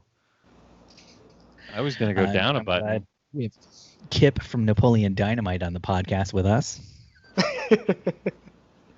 All right. Sorry about that, boys. Okay, just two more things kind of gear related. Apparently, autofocus on the Canon R5 and R6 is really good. People have been talking a lot about how great it is at picking up on animals. Specifically, I saw people testing it with squirrels and stuff like that. So it could be a huge game changer for people in the nature photography type industry. But according to Tony Northrup and Jared Pollan, who are both doing tests with it against Sony cameras, they found that the eye autofocus in the R5 and the R6 is actually better than in any Sony camera that's out there. How do you guys feel about that, Sony shooters? Feel good. Feel great. My A7 IIIs are doing just fine. Do you guys ever feel like you have any problems with autofocus anymore now that you switch over to Sony? Because I know Ulysses, you moved from Canon, Dustin, you moved from Nikon. So what are your big issues there? Josh Withers last week talked about he sets up a Sony camera while he's doing his whole celebrant thing at weddings and does like a video for his people. And every once in a while, it'll grab autofocus on the wrong thing. And so like they'll be out of focus the whole time. But I mean, they're not paying him for that video. They're paying him to be the celebrant. And the video is like a bonus thing he throws in. So it's not as big of a deal for him as it would be for like you or me who might be shooting a video or photos where if something's out of focus, it's a huge deal. Yeah. The time I struggle with autofocus is when the bride and groom are turned towards each other during the ceremony, and I'm trying to shoot straight down the aisle, and my Sony wants to grab focus on the officiant because it sees his face fully versus the profile face of the bride and groom. So that's where I would say the biggest struggle bus is for AF in the Sony cam. Have you ever tried, can't you train the Sony to specifically grab onto one person's face or like teach it somebody's face? So then like you could just say, teach it one of your couple, bride, groom, whoever, teach it their face, and then it automatically pulls on their face. And as long as they don't have an identical twin somewhere in their bridal party, you're probably good. There is supposedly a way to do that. I've never played with that because that seems like that'd be just way too much work to do, especially when it's only about 20 minutes out of the day that it, struggles. So it pushes me to find like a better angle on the couple versus just shooting straight down the aisle. Nice. I do dislike that straight down the aisle shot. Let's just be honest. That's like a bail shot. It's like I only cut to that if I desperately need it. Otherwise, I'm using my other cameras the whole time. How about you, Ulysses? You ever have any problems with autofocus? I've got a podcast episode coming out next week that's going to contradict everything that I'm about to say, but my answer to that is no. Wait, what? Why would you contradict everything your next podcast episode is about to say? Why would you do this? Yeah, no. You're like Tim Cook called in front of Congress, getting lobbed these softballs and just lying straight to Congress about it every single time. Well, to find out more, you're going to have to listen to the Wedding Photo Podcast next week. All right. We'll let you promote your podcast at the end. Oh my gosh. Which is a part of the Wedding Photo Hangover Podcast Network. Dustin, this one's for you. The Nikon Z5 has been announced, and it's gonna have dual card slots. How you feel about that, baby? You just switched over to Sony, and now that sweet Nikon mirrorless, it's got those dual card slots. Wait, are those dual card slots those XD? Oh, sorry. Cards? We probably should have gone ahead and just confirmed that. Dustin doesn't shoot with dual cards, so it doesn't matter to him, right? Yeah. Next topic. Well, so like Steve, I come from a place of love where I don't like conflict. So the idea of having dueling cards in my camera, constantly fighting for the position of who gets to record the photo first, it just seems like that's a lot of aggression to hold it within one's camera. It's the CF card in the Canons. The CF card always wins. It's faster. It's better. It's sturdier. It's bigger. We don't have CF cards in the Sony. So do you think they should ban dueling card slots in all cameras? I've actually thought about tweeting it out to Trump. And you should start a petition for that. Actually, yeah.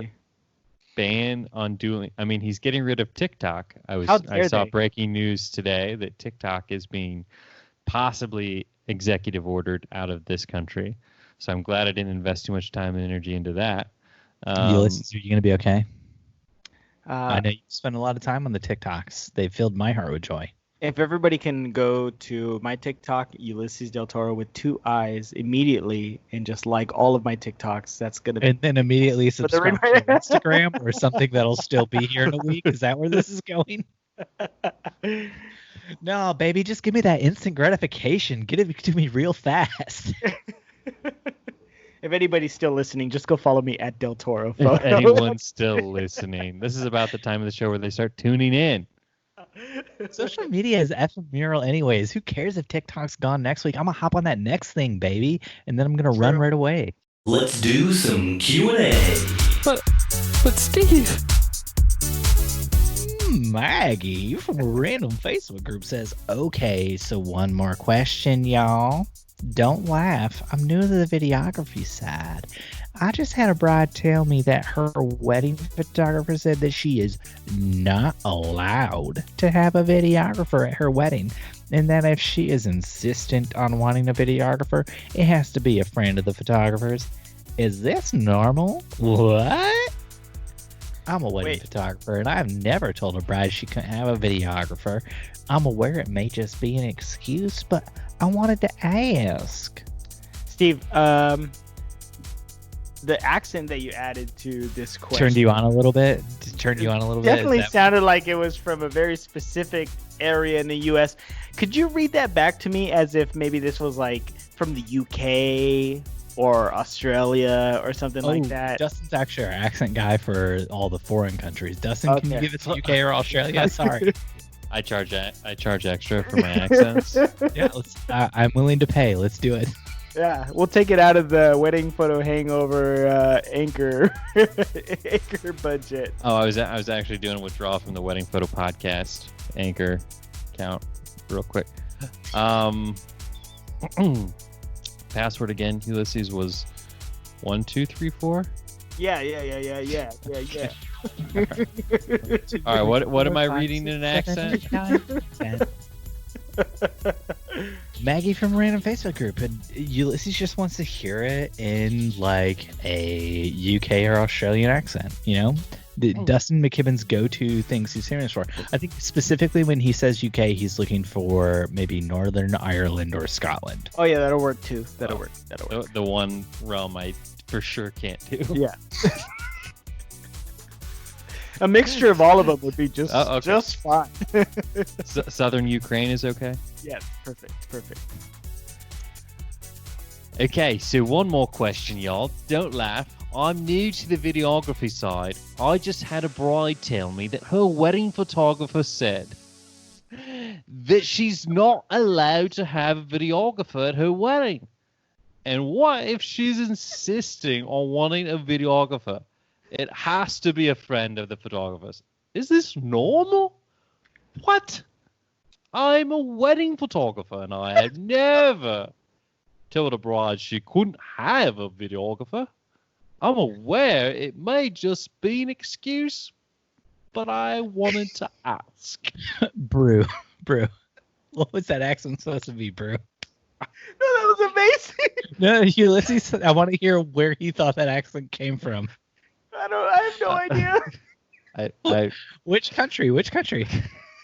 Who said it had to be a country? It was definitely a mixture of all of them. Yeah, you said you wanted a mixture.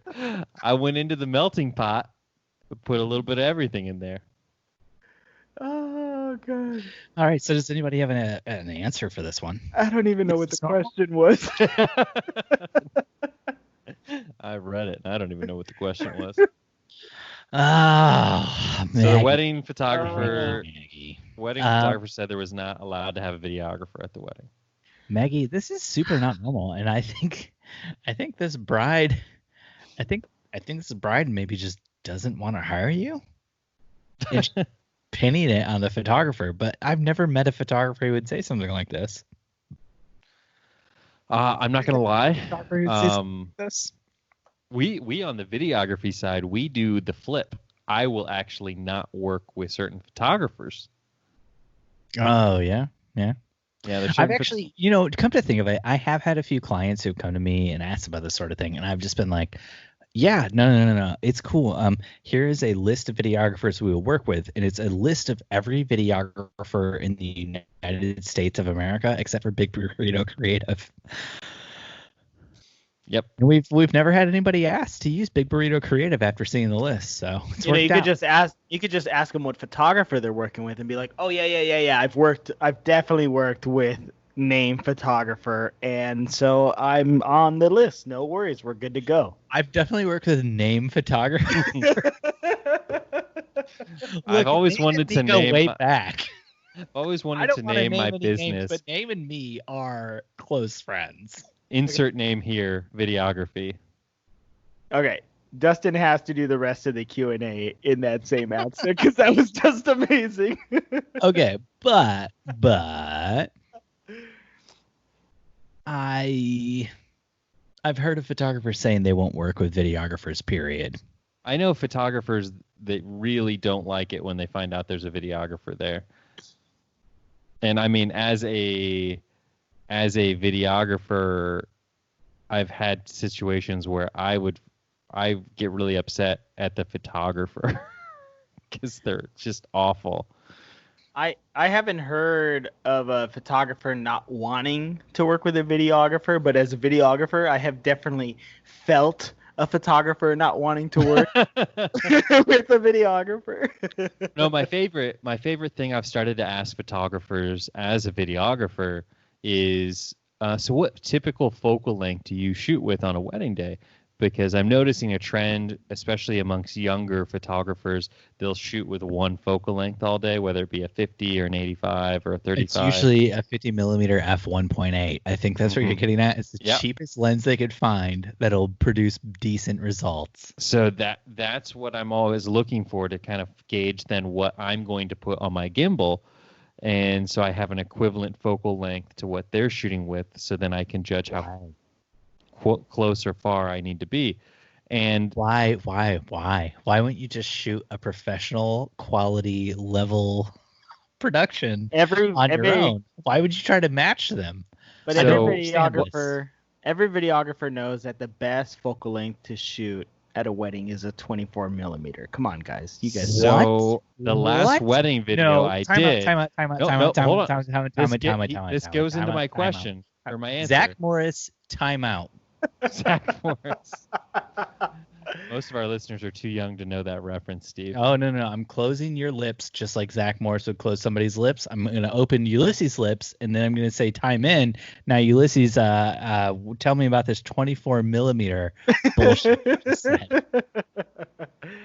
Oh, no. You know I'm just joking. No, but you're not. Are you? I want to hear what your reasoning is for what you just said. That was definitely a microaggression.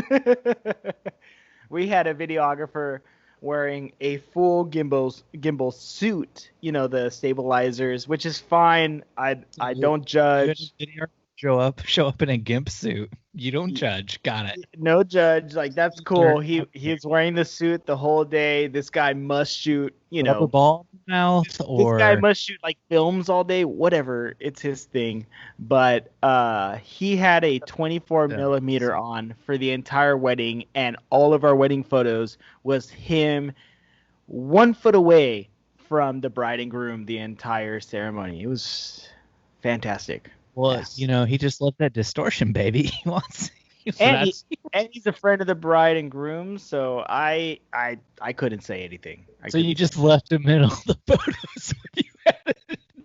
Oh, I absolutely left him in the photos. How great your friend looked shooting your wedding on your wedding day. Isn't this a great photo we captured of him? So that's what I was going to say, is I've now shot 2 wedding videos where I was the videographer. And the photographer has been like, hey, so like the primary lens I shoot with on a wedding day is a 24 millimeter. What? And I'm like, you're kidding, right? Like, this is like you're pulling my chain. And they're like, no, it's like I just got the 24-1.4. I love it because, you know, I can capture the whole scene, or I can get really close and get, you know, just a couple. And it's like I don't need to change my lens all day. Did you stop and just look at them and say, hey, sweet person, you thing? Did you know that You can capture the whole scene or get really close with literally any fucking lens in existence. All you're telling me right now is you like to walk a lot. If you got a 24 to 70, I've heard of that. So much I have heard of people where the 24 millimeter is like their go-to portrait lens, which to me is a little odd, but to each their own. But when it comes to weddings, like everybody should have the same etiquette. Like, don't stand in front of the ceremony the whole time. Like, go in, get your shot, get out, or just shoot from far away with a longer lens, and make it less distracting for everybody. Because she shoots with a 24 all day, she stood like 2 rows back in the ceremony and stood there the entire time during the ceremony. Yeah. Yeah.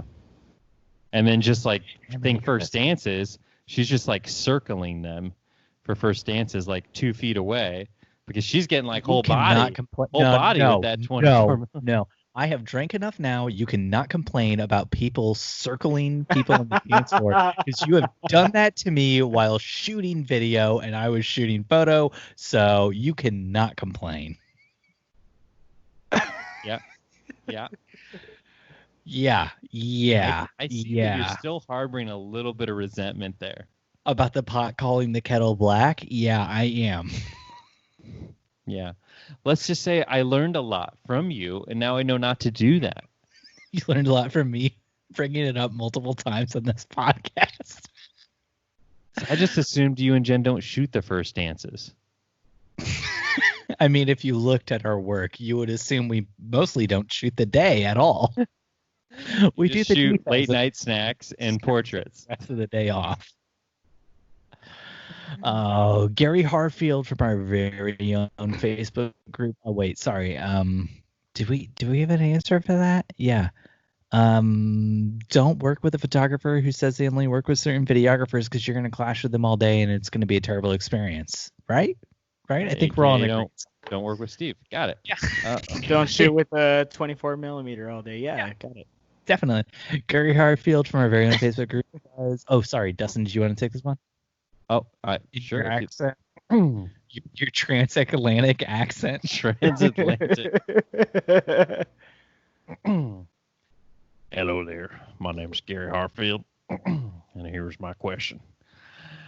I have a question for you.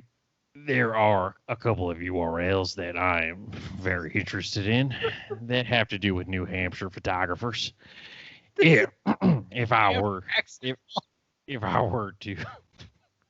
I were to bought those and link them to my main website, do you think my SEO would improve? Thank you for your time and consideration with my question. I do succeed my time. The way you were talking definitely sounded like I'm trying to be overly polite Southern politician. I expected you to end it with like a thank you, ma'am. Tip of the hat. Oh, guys, I don't know a ton about SEO. Do either of you know a ton about SEO? From what I know about SEO, I feel like URLs aren't that important anymore. It used to be back in the day. There used to be a time and place where everybody and their brother was like trying to buy their city weddingphotography.com and the hopes that it would boost their SEO. I, to this day, still own a bunch of Indianapolis ones. Yeah, like Comapolis, Comphotographer-apolis. What else did you own? I own vanelco.com. Penis COVID test Apolis. But no, right now Google uses different algorithms to factor in what they call domain authority. And if you do not have a high enough domain authority, it's not really going to matter if your domain name has the city in it. Yeah, Ulices, what domains do you own? I'm just really appreciating Dustin's Inglorious Bastards accent on that last question. Glad you picked it up. Glad you picked it up there. Is that what it was? Yeah, I don't know. Like owning a bunch of different websites, So like you, is that? so it'd be like you own Redlands, like Redwood Lane. photog- So a really great URL like redwoodlane.net. It Is takes that- you to a- Redlandsphotographer.com, like yeah, and something then like you would have that, and then it would go to deltoromedia.com or something like that. I mean, again, I don't know much about SEO, but I imagine that the most important thing is what people are really focused on. And if you have Redlands photographer, Redlands wedding photographer, in your website, that just the search alone for those things are going to redirect to your website.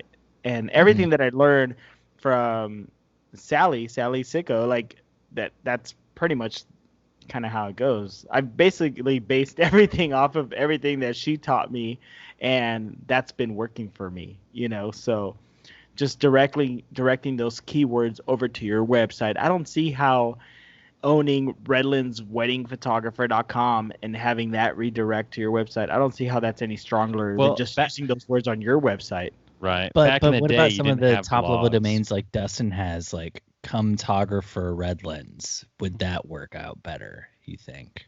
I mean, if you're looking for a pornographer type of, I still am the proud. I'm still the proud Why owner are there not of. top level domains that are like redlandsphotographer.pornography? I'm still the proud owner of betterthanpoop.com. Better than poop.pornography. I don't I'm remember surprised where I have it nobody- going. See what I'm saying? Like I'm that surprised works. nobody has bought that domain off of you, Dustin. It's my retirement plan.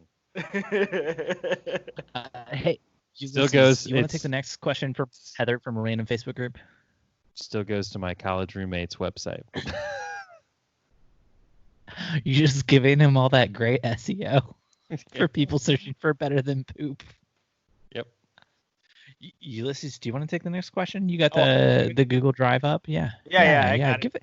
Give us your best accent for Heather from a random Facebook group. Yeah, no. Heather from a random Facebook group. I need advice, and please don't Oh, Ulysses.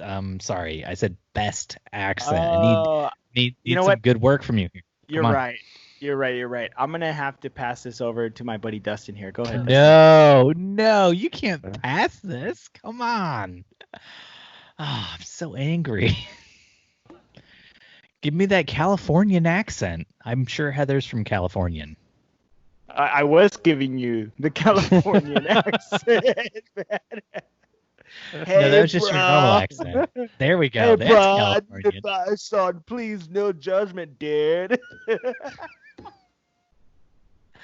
That's perfect. If you could read the rest of it out like that, go for it. I'm definitely not gonna do it. I can't do it. So, in March, I had a May bride asked to reschedule her date for later in the year. Being that everything was so up in the air and it's completely new territory, I agreed to move her date to September and did not subject her to any loss of funds. She then asked me if I could capture their elopement. I again agreed, and we both came to an agreement that the hours used as the elopement would be deducted from the new date in September. The client signed a rescheduling addendum that I purchased from Lawtog. I drove over an hour and a half to get the elopement and spent about an hour and a half shooting and then drive home. We didn't discuss drive time being deducted from the day of, and honestly, with everything going on in March and this COVID situation being completely uncharted territory, I was trying to accommodate them. Anyway, long story short, she just emailed me stating that the September wedding is now canceled because her fiance is going to training for deployment the day after the wedding and she would like a refund. I'm nervous on how to process because she paid in full in December. I've done her engagement session already, and now an elopement. Honestly, I don't know what to do. We didn't discuss how much my elopement package was prior to me shooting it. We only discussed moving hours. I know this was dumb, and I'm kicking myself now for sure. How would you respond? I want to be kind and understanding, but I also have a business to run. Well, the kindest and most understanding way is to put your business first and charge more money. Am I right? I feel like I'm right. I think I have a pretty logical response to this. Is Heather actually listening to this, or did you really just get this from some random person that might never listen to this response? I'll Everybody jump in the listens to Facebook this. group that this came from, and I'll tell Heather to listen. Okay, gotcha, Unless you gotcha. say something really funny, in which case I'll never let her know. Or both. No, or both, which we might get. Or both I'll let her know and never let her know. I- Ooh. I honestly feel where she's coming from. There's like a lot of uncertainty here. You know, she doesn't know how she managed this situation, if it's correct, if it's not correct, if she did the right thing or the wrong thing. But I think as a business owner, it's you know, this is your place to kind of take the lead on how you run your own business, and if you say the right thing correctly, like you should be able to run with it. So she already did an engagement session, she already did the elopement, and she could include the drive time hours, and she could respond with like, hey, listen, we already did the elopement session, we already did the engagement session with drive time. So with all that involved, she can kind of calculate her own hours and say, I've already accumulated so many hours to charge this much for, and because of that, if she wants to, she could say, I will be refunding you this much, and everything else is going to go to my time and the fees and everything that I've already, done up until now. And their couples should be okay with that. Like, their couples will probably respond with a positive, like, okay, that sounds fair enough. If she takes the lead and decides for them what she has worked and how much she's going to charge for up until this point. I always like to ask myself when situations like this arise, the age-old term CYPYM. Can you pay your mortgage? In my mouth. Wait, what? Or as the new kids say, CYFYK. Can you feed your kids? Because at the end of the day, that's really all that matters. Can you pay your bills? Can you take care of your family? And so what I do whenever a bride sends us an email saying they want to cancel and they'd like a refund, I send them a picture of my children in rags out on the street holding an empty send them a natty. picture of your kids in rags out on the street, but the following week you post a picture on Instagram of your kids having the most joyous time in the pool. And I say, thank you so much for not making me refund that money. We were able to buy this pool. Thanks, PPP money. Yeah. But yeah, it's a tough call. Thankfully, we have not had to deal with it in too much detail. But I also don't take huge deposits, which has changed this year for sure. Which changed yesterday for sure. Yeah. We definitely upped our deposits for next year. Oh, why did you up your deposits, Dustbin? Because for the weddings that did cancel, there was not enough meat on the bone to really put enough pain in the gut for them. I'm sorry. What was that metaphor? There's not enough meat on the bone to put enough pain in the gut. I started a new probiotic, so I got gut on my mind. In the gut with a bone with meat on it? I'm hungry. Anyways, no, it's just I've got a lot of brides who are, I have a feeling we have at least 2 weddings that are switching to like elopements that are not going to be having us because we just weren't available, and they're out of state weddings. So it's not like I can feasibly send like an associate shooter to Redlands to shoot all of our weddings we have there. But yeah. But if they had a bigger deposit on the line, they might be more willing to work with when we're available versus just when they, could do it. We only had one situation that we were even worried about, and it was right at the beginning of the pandemic. Our couple had paid in full, and the following day their venue canceled on them and told them they had to switch dates, which they responded with. They were planning on sticking to a date and still using us as their photographers, and they were going to plan for a July wedding. But even with that uncertainty, we decided to just kind of hold on to that money. And if, I don't know, something told us like they were going to cancel in general, and we didn't want to mess with the headache of keeping their money and dealing with all that. We were just going to refund everything. But luckily, they postponed to next year, and they found a date, and everything's still kind of going forward. I know a lot of photographers are treating it very similar to like how the airlines are doing it, where, hey, if you cancel on me, like totally fine, you get a full refund. It's just in the form of, $4,500 in, Del Toro credits, and you get 1 year, up to 1 year to use it. No, we were going to give them all their money back. No credits. That does not answer the CYPYM. I would like to cash in my Del Toro credits on a Dude Wire shoot. It's a COVID test, Dude Wire shoot. Steve style. We got one more question we want to answer here tonight. This one comes from Stephen Van Elk from our very own Facebook group. I thought I kicked him out. Shit. The question is, what should I do if my good friend Dustin asks me if he should enter into a real estate photography competition to convince him that this is a terrible idea? So if this could help out our great listener, Steve Van Elk, with this pressing question. Did he write what kind of competition it was? And he said it was the kind of competition where he told Dustin not to enter it several times because Dustin was basically doing free work for nothing.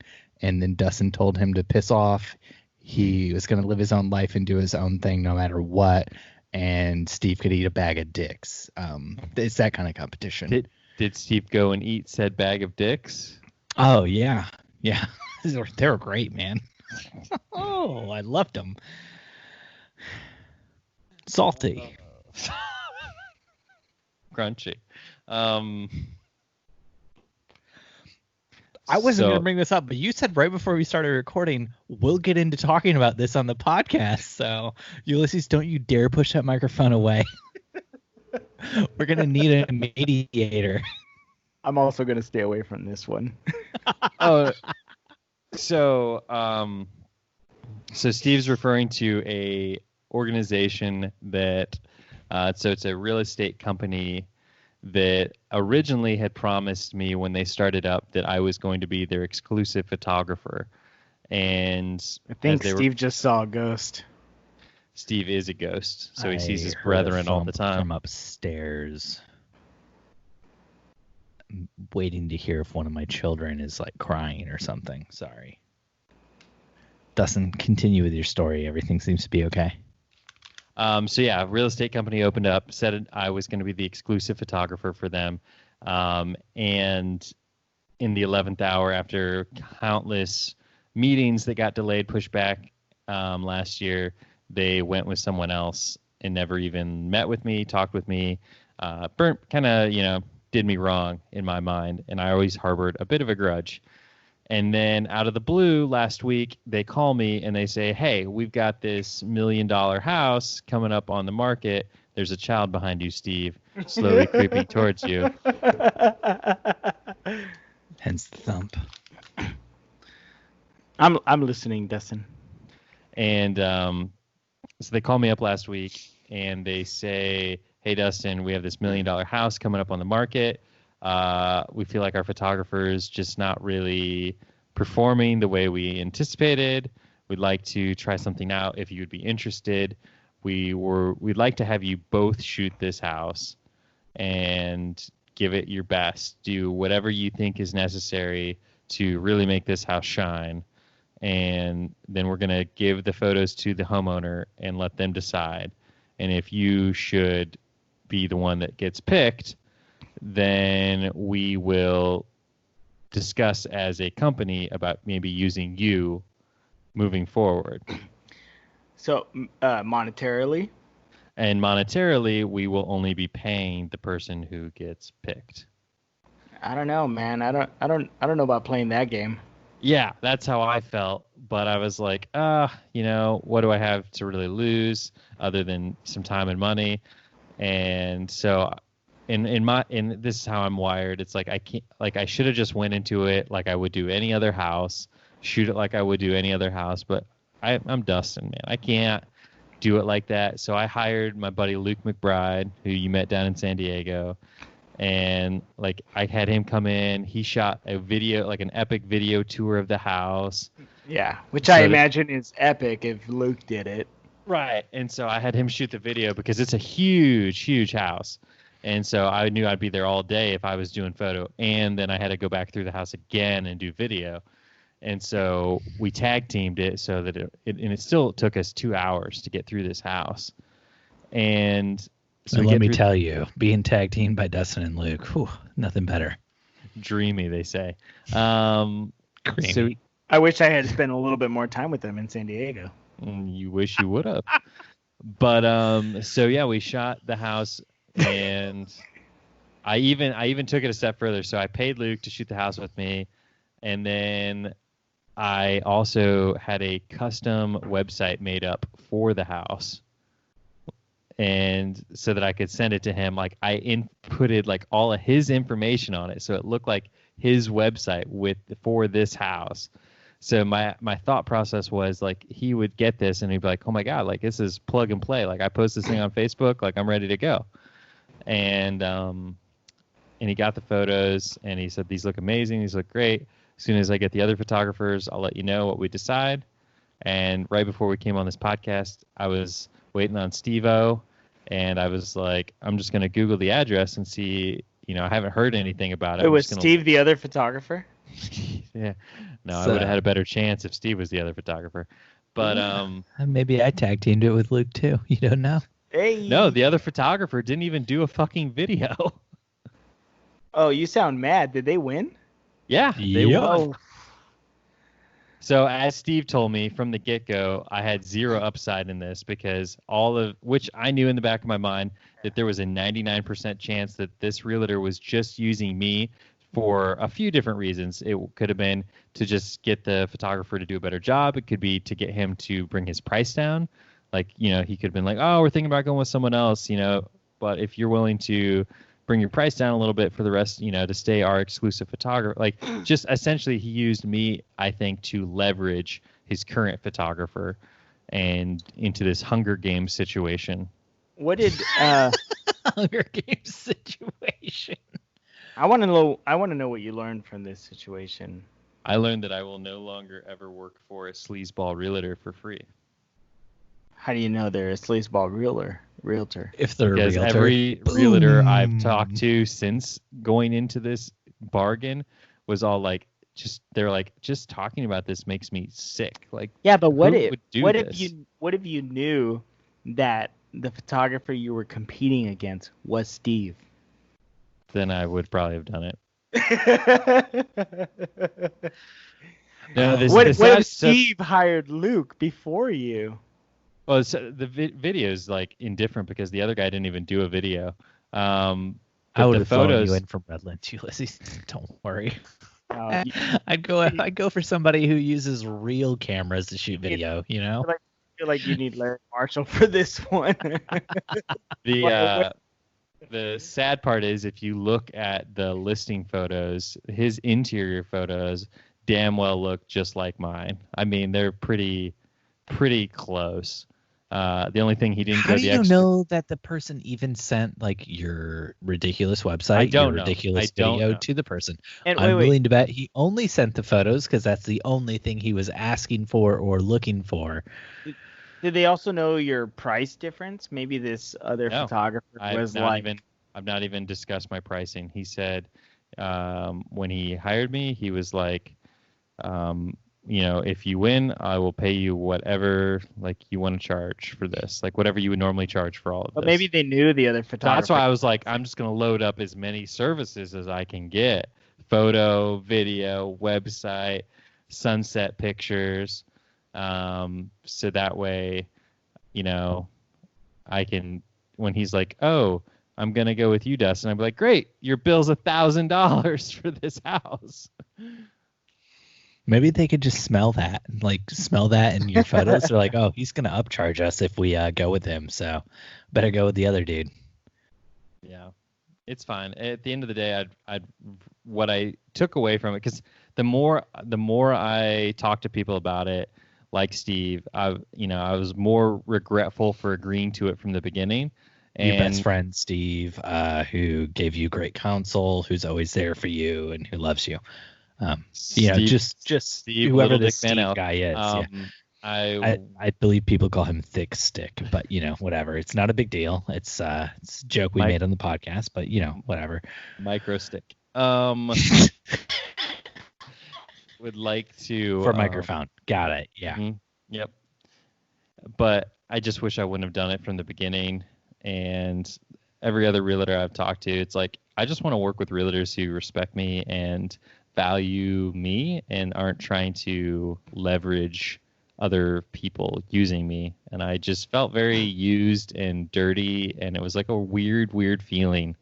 And you didn't even get paid for, getting dirty and being used. Well, yeah. I mean, I haven't talked to him yet. I just Googled the house and saw that he obviously used the other guy's pictures because the outside pictures weren't as good as mine.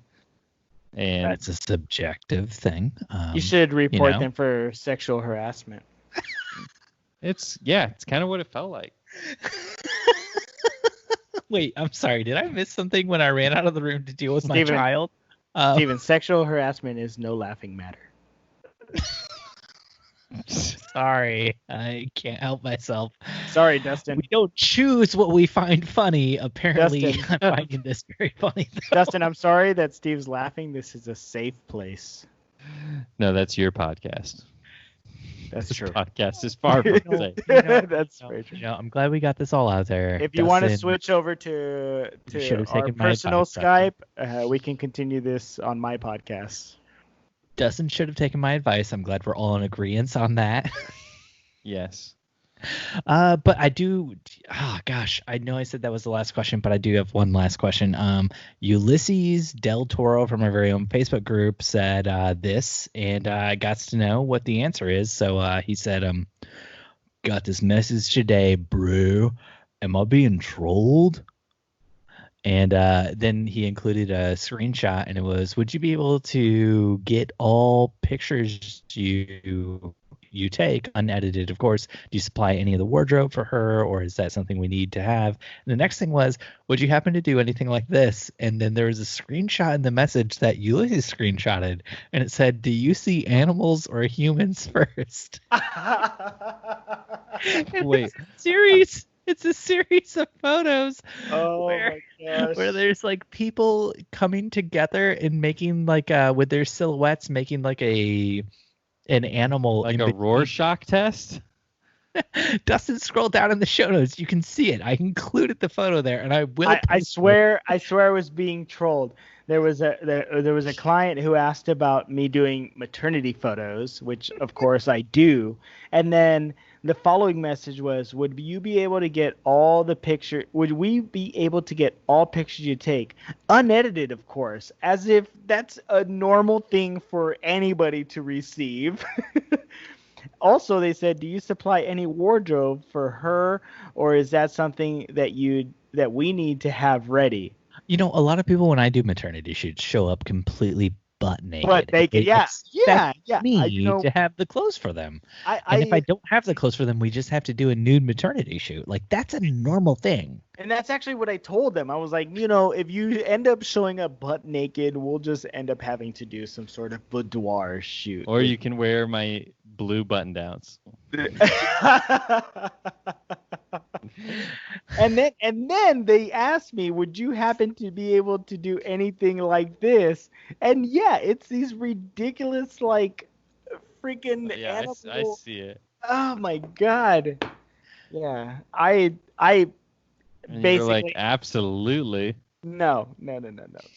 You're like, absolutely, I know how to use Photoshop. I mean, shoot No. like that.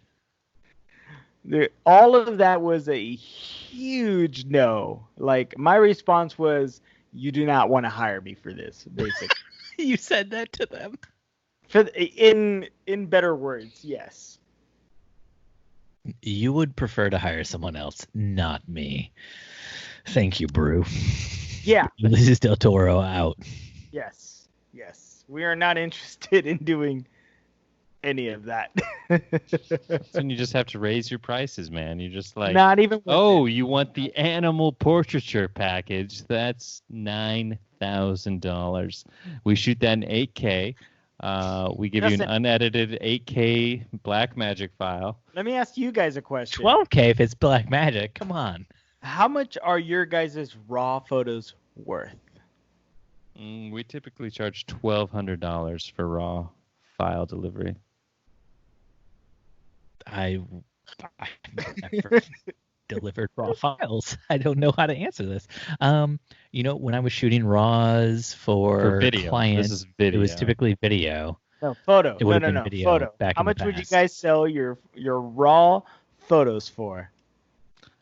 Typically don't ever have sold them because the client would have no way to open them. But if they did, if they wanted your raw photos, I don't know what you're talking about, Dustin. With an Apple computer, you can open RAWs now right in preview, baby. You got them full blown right there, and then you just save them out as JPEGs. JPEGs! They don't know that. I just explain this to them, though. And I say, I shoot in this super secret format that computers can't open unless you're me and have a code with a key and a key card ID, and that's me. It sounds Are like you the it sounds key like you hate master? money. I don't hate money. I just hate clients bastardizing my photos, which they'll do anyways with the edited JPEGs. All right, I'm Ulysses. just gonna all right, drop Ulysses. this mic now. You tell me, what do they do in California? What do they do in California? How much are you charging for them RAWs? I'm not. I don't offer them. What do you? How much do you You don't charge have a for raw raw dog? clients? You don't have a raw dog package? There's no raw dog package here in California. If your client comes to you and they're like, we need that new COVID test we heard about on the Wedding Photo Hangover podcast, will you raw dog me, Ulysses? What do you say? For people listening, he pushed the microphone away. I think Ulysses is done with my shit tonight. Is that on wheels? That's so smooth. It is so smooth. Listen up, blue shirt boys. Are there any more questions? Or are we done? No, nobody had any questions. I mean, we had a question from Dustin. We had a question from Ulysses. No more questions. Steve, do you have any questions? I don't remember asking any questions, but thanks That's for right, including because that. Steve Van Elk doesn't ask questions. That is correct. He just gives answers. Really, really poor answers. Thanks for listening this week to another episode of the Wedding Photo Hangover podcast. If you love the show, please leave us a 5-star review on Apple Podcasts. And while you're at it, leave a 5-star review for the Wedding Photo podcast. That's the Ulices Del Toro podcast. It's great. It's one of my favorite podcasts. Ulysses has awesome guests. Like, his last published episode had Style Boy great, Van Elk. Great. Yeah, it was Style Boy Van Elk. That was his last guest. I mean, by the time this episode comes out, he might have another one. I don't know, but I'm actually really looking forward. Ulysses sent me a photo of him recording with his friend Eric McFarland, and those are always some of my favorite episodes that he puts out. If you want to connect, we're at Wedding Photo Hangover on Instagram. Ulysses, his podcast is at Wedding Photo Podcast on Instagram. Dustin, my man, is at Dustin_McKibben. Ulysses is at Bound by Beauty. And I'm at Stephen Van Elk. We have an awesome Facebook group you should join. just search for Wedding Hangover. And while you're at it, search for Wedding Photo Podcast. That's another awesome Facebook group that Ulices runs. If you want more content, though, head over to Patreon by going to patreon.com/WPH or just go to StephenDustinSaveTheWorld.com, baby. Thanks for listening, and we'll see you next time your head is pounding, your limbs feel like dead weight, and your entire being aches for the sweet embrace of death. That's right, next week after you shoot another wedding. Dun, dun, dun. Ulysses, did I get all like Instagram tags right? Did I miss any? Yeah, Del you can Toro, also Toro go to. You can also find my podcast at Wedding Photo Podcast on Anchor and donate there for no reason at all. Ulysses, what it good, my blue shirt boys? What it good? I watched Palm Springs last night with my wife. Hey, that was a good movie. I'm gonna Such a murder good movie. both of you if you destroy that movie for me. It was so good. I have not seen that yet. If you guys spoil it for me, our friendship over. Friendship over. That's I won't spoil anything for you, but I'm a Sandberg fan, and he did a great job. That's a good movie. It had everything you want in a movie. Like, it was just, it had my little bit of science fiction I wanted to know about. It had your little love. It had your funny. It had awesome cinematography. It had... I had no idea what it was about, by the way, when I saw it. I just knew it was Andy Samberg, and I threw it on, and it did not disappoint. I had no idea what it was going to be about. I was worried because it was Andy Samberg, because I was watching it with my wife. This week I have re-listened to the entire Popstar Never Stop, Never Stopping soundtrack. I bought the movie Popstar Never Stop, Never Stopping on iTunes. I'm a big Lonely Island fan. I own Hot Rod. It's one of my favorite movies. I've been a big fan of theirs ever since Channel 101 when they put out the Boo.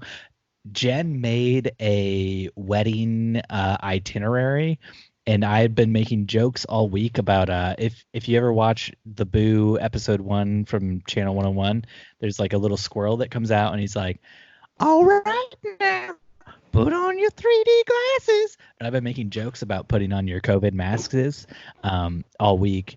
And so Jen, on the itinerary for the last wedding she shot, she photoshopped Frazzles the squirrel with a mask on, and it said, "Put on your masks." Just like I've been joking around about all week. So I'm a huge fan of Lonely Island, and I haven't watched this. I haven't seen it. I'm so sad. I'm so sad. We should watch it and I tonight. gotta watch it together, and it's like 1:20 in the morning over here, Ulysses. Perfect time. Perfect time. Perfect time for me to start working out. Get a jump start on you for the next day with our Apple Fitness challenge thing that we're doing. That reminds me, I gotta get my.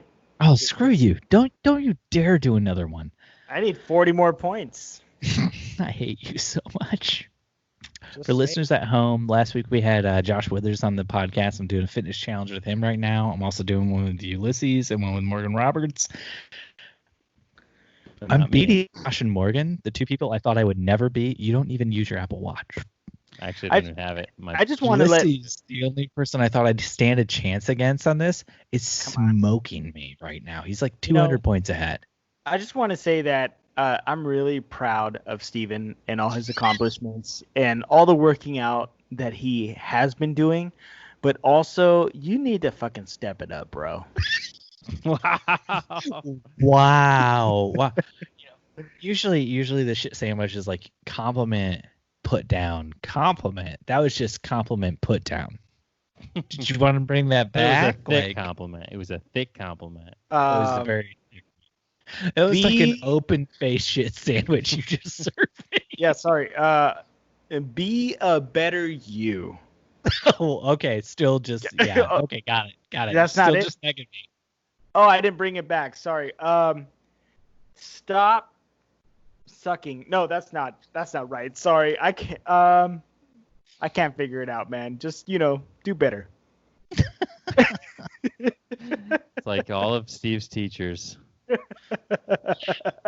Dustin, you got anything good besides Palm Springs like Ulysses just brought? That hot heat? Palm Springs is on Hulu, right? Dustin brought it up. Yeah. Oh, Dustin brought it up? Ulysses, do you have anything good?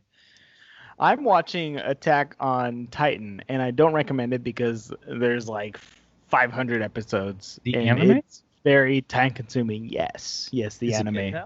It's very good. Mhm. Very good. Why It wouldn't is. you recommend that then? Why wouldn't you recommend? Because it's time sucking. I don't watch a lot of TV, and this has taken up a lot of my time trying to get through these episodes. But yeah, it's very, very good, and the whole concept is just super dark. It's awesome.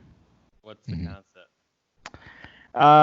There are these people living within these confined walls, and they're protecting themselves from these virus that's outside the wall, and they have to eventually get like a test where they put their penises inside someone else's penis. Very close. It's very close to that. Yeah.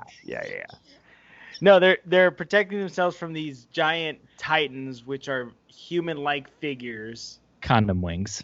And they eat people. It's insane. You got to check it out. Go check out a trailer or something. It's pretty awesome. What's it on Netflix? It's the first 2 or 3 seasons are on Netflix, and then on Hulu they have, I think, all the seasons. Maybe there's like 5 or 6 seasons. Is it appropriate to watch with, say, a 9-year-old boy who's woken up twice while we were trying to record because, according to him, he's been seeing demons? No, it's definitely rated R. Yeah. Yeah. So he probably has good his for him. dad's night tears. Yeah. Great. Nope. I'll tell you, this is talking not to the this is not much of a spoiler alert. This is like the very first episode, but the main character, his mother gets eaten by a titan, and it's a very graphic scene where the mother's looking at him while she's being eaten by a giant titan. Kind of like in the Trolls movie when Branch's grandmother gets eaten by a Bergen right in front of him. Just throwing that out there. If you haven't listened to the most recent Down Critics Are Down with Morgan Roberts, where they talk about trolls, that's out there. My son actually knows the concept of Attack on Titan, and he was the one that told me, he's like, hey, I heard it's kind of like Trolls, right? Where like.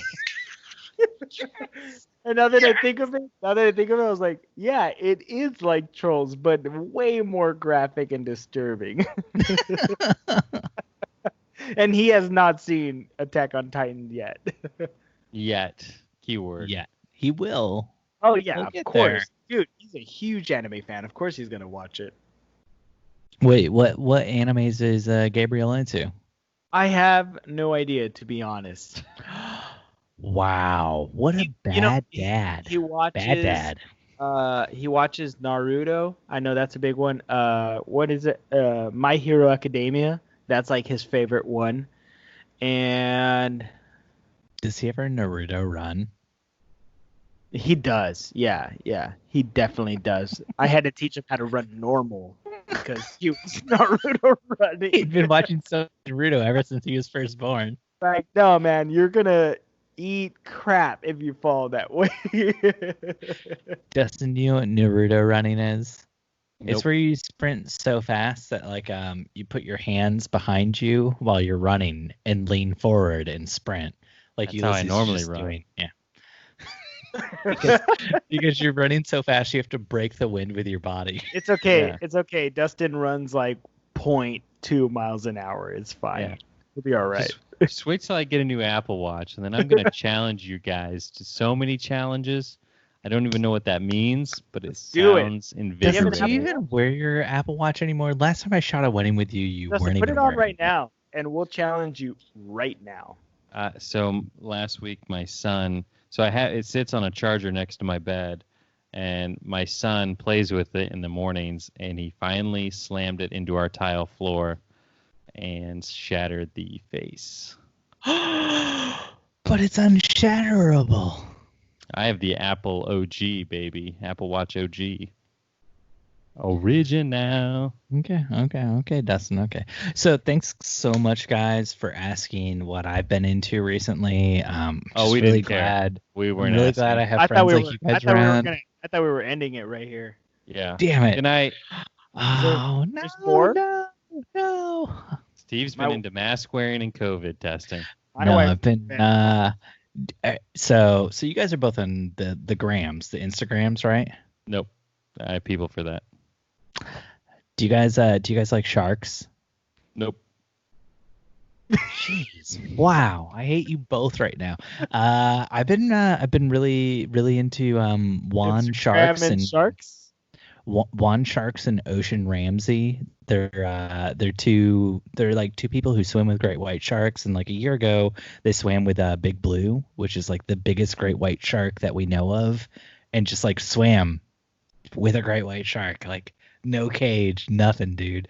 So this is what you want to do? This is yeah, your dream. No. I want to be completely clear here. If I were to go out into the ocean and there was a great white shark within 2 miles of me that I knew of, I would be pissing and shitting all over the place. Wait. So much fear. Steve, I would be stressing out. That's My why heart they call would be it like through a the wetsuit. roof.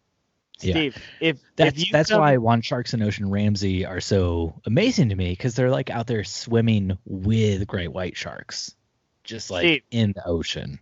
Steven, if you show up to California and I said, Steve, I set up a swim to swim with great white sharks for you, I would say, well, it was great knowing you, Ulices. That's really cool. I hope you have fun. And then I would fly back to Indiana so fast. I'd be so scared. Actually, my older sister swam with great white sharks off the coast of South Africa. She said it was super cool, but she was in a cage the whole time. And I think in a cage, I would probably be okay with it.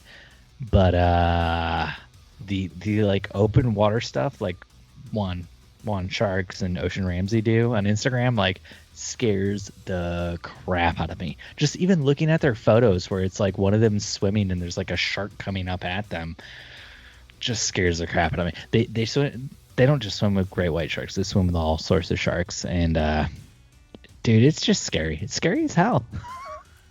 Well, next time we go to Africa, Steve, I'll set that up for us. The next time we're in Africa, because we go to Africa all the time. It's not like a one-time deal. Got called about it yesterday. Cool, sign me up. I'm in. I know what to get you for your birthday now. Sweet. Oh, my birthday? Wait, what? You're thinking about me? This is amazing. Yeah, next time you come down, I'm gonna throw you in the water with some great white sharks. I think we should call it quits here, boys. Thank you guys so much for recording with me tonight at the first inaugural meeting of the Blue Shirt Boys. Goodbye. Goodbye.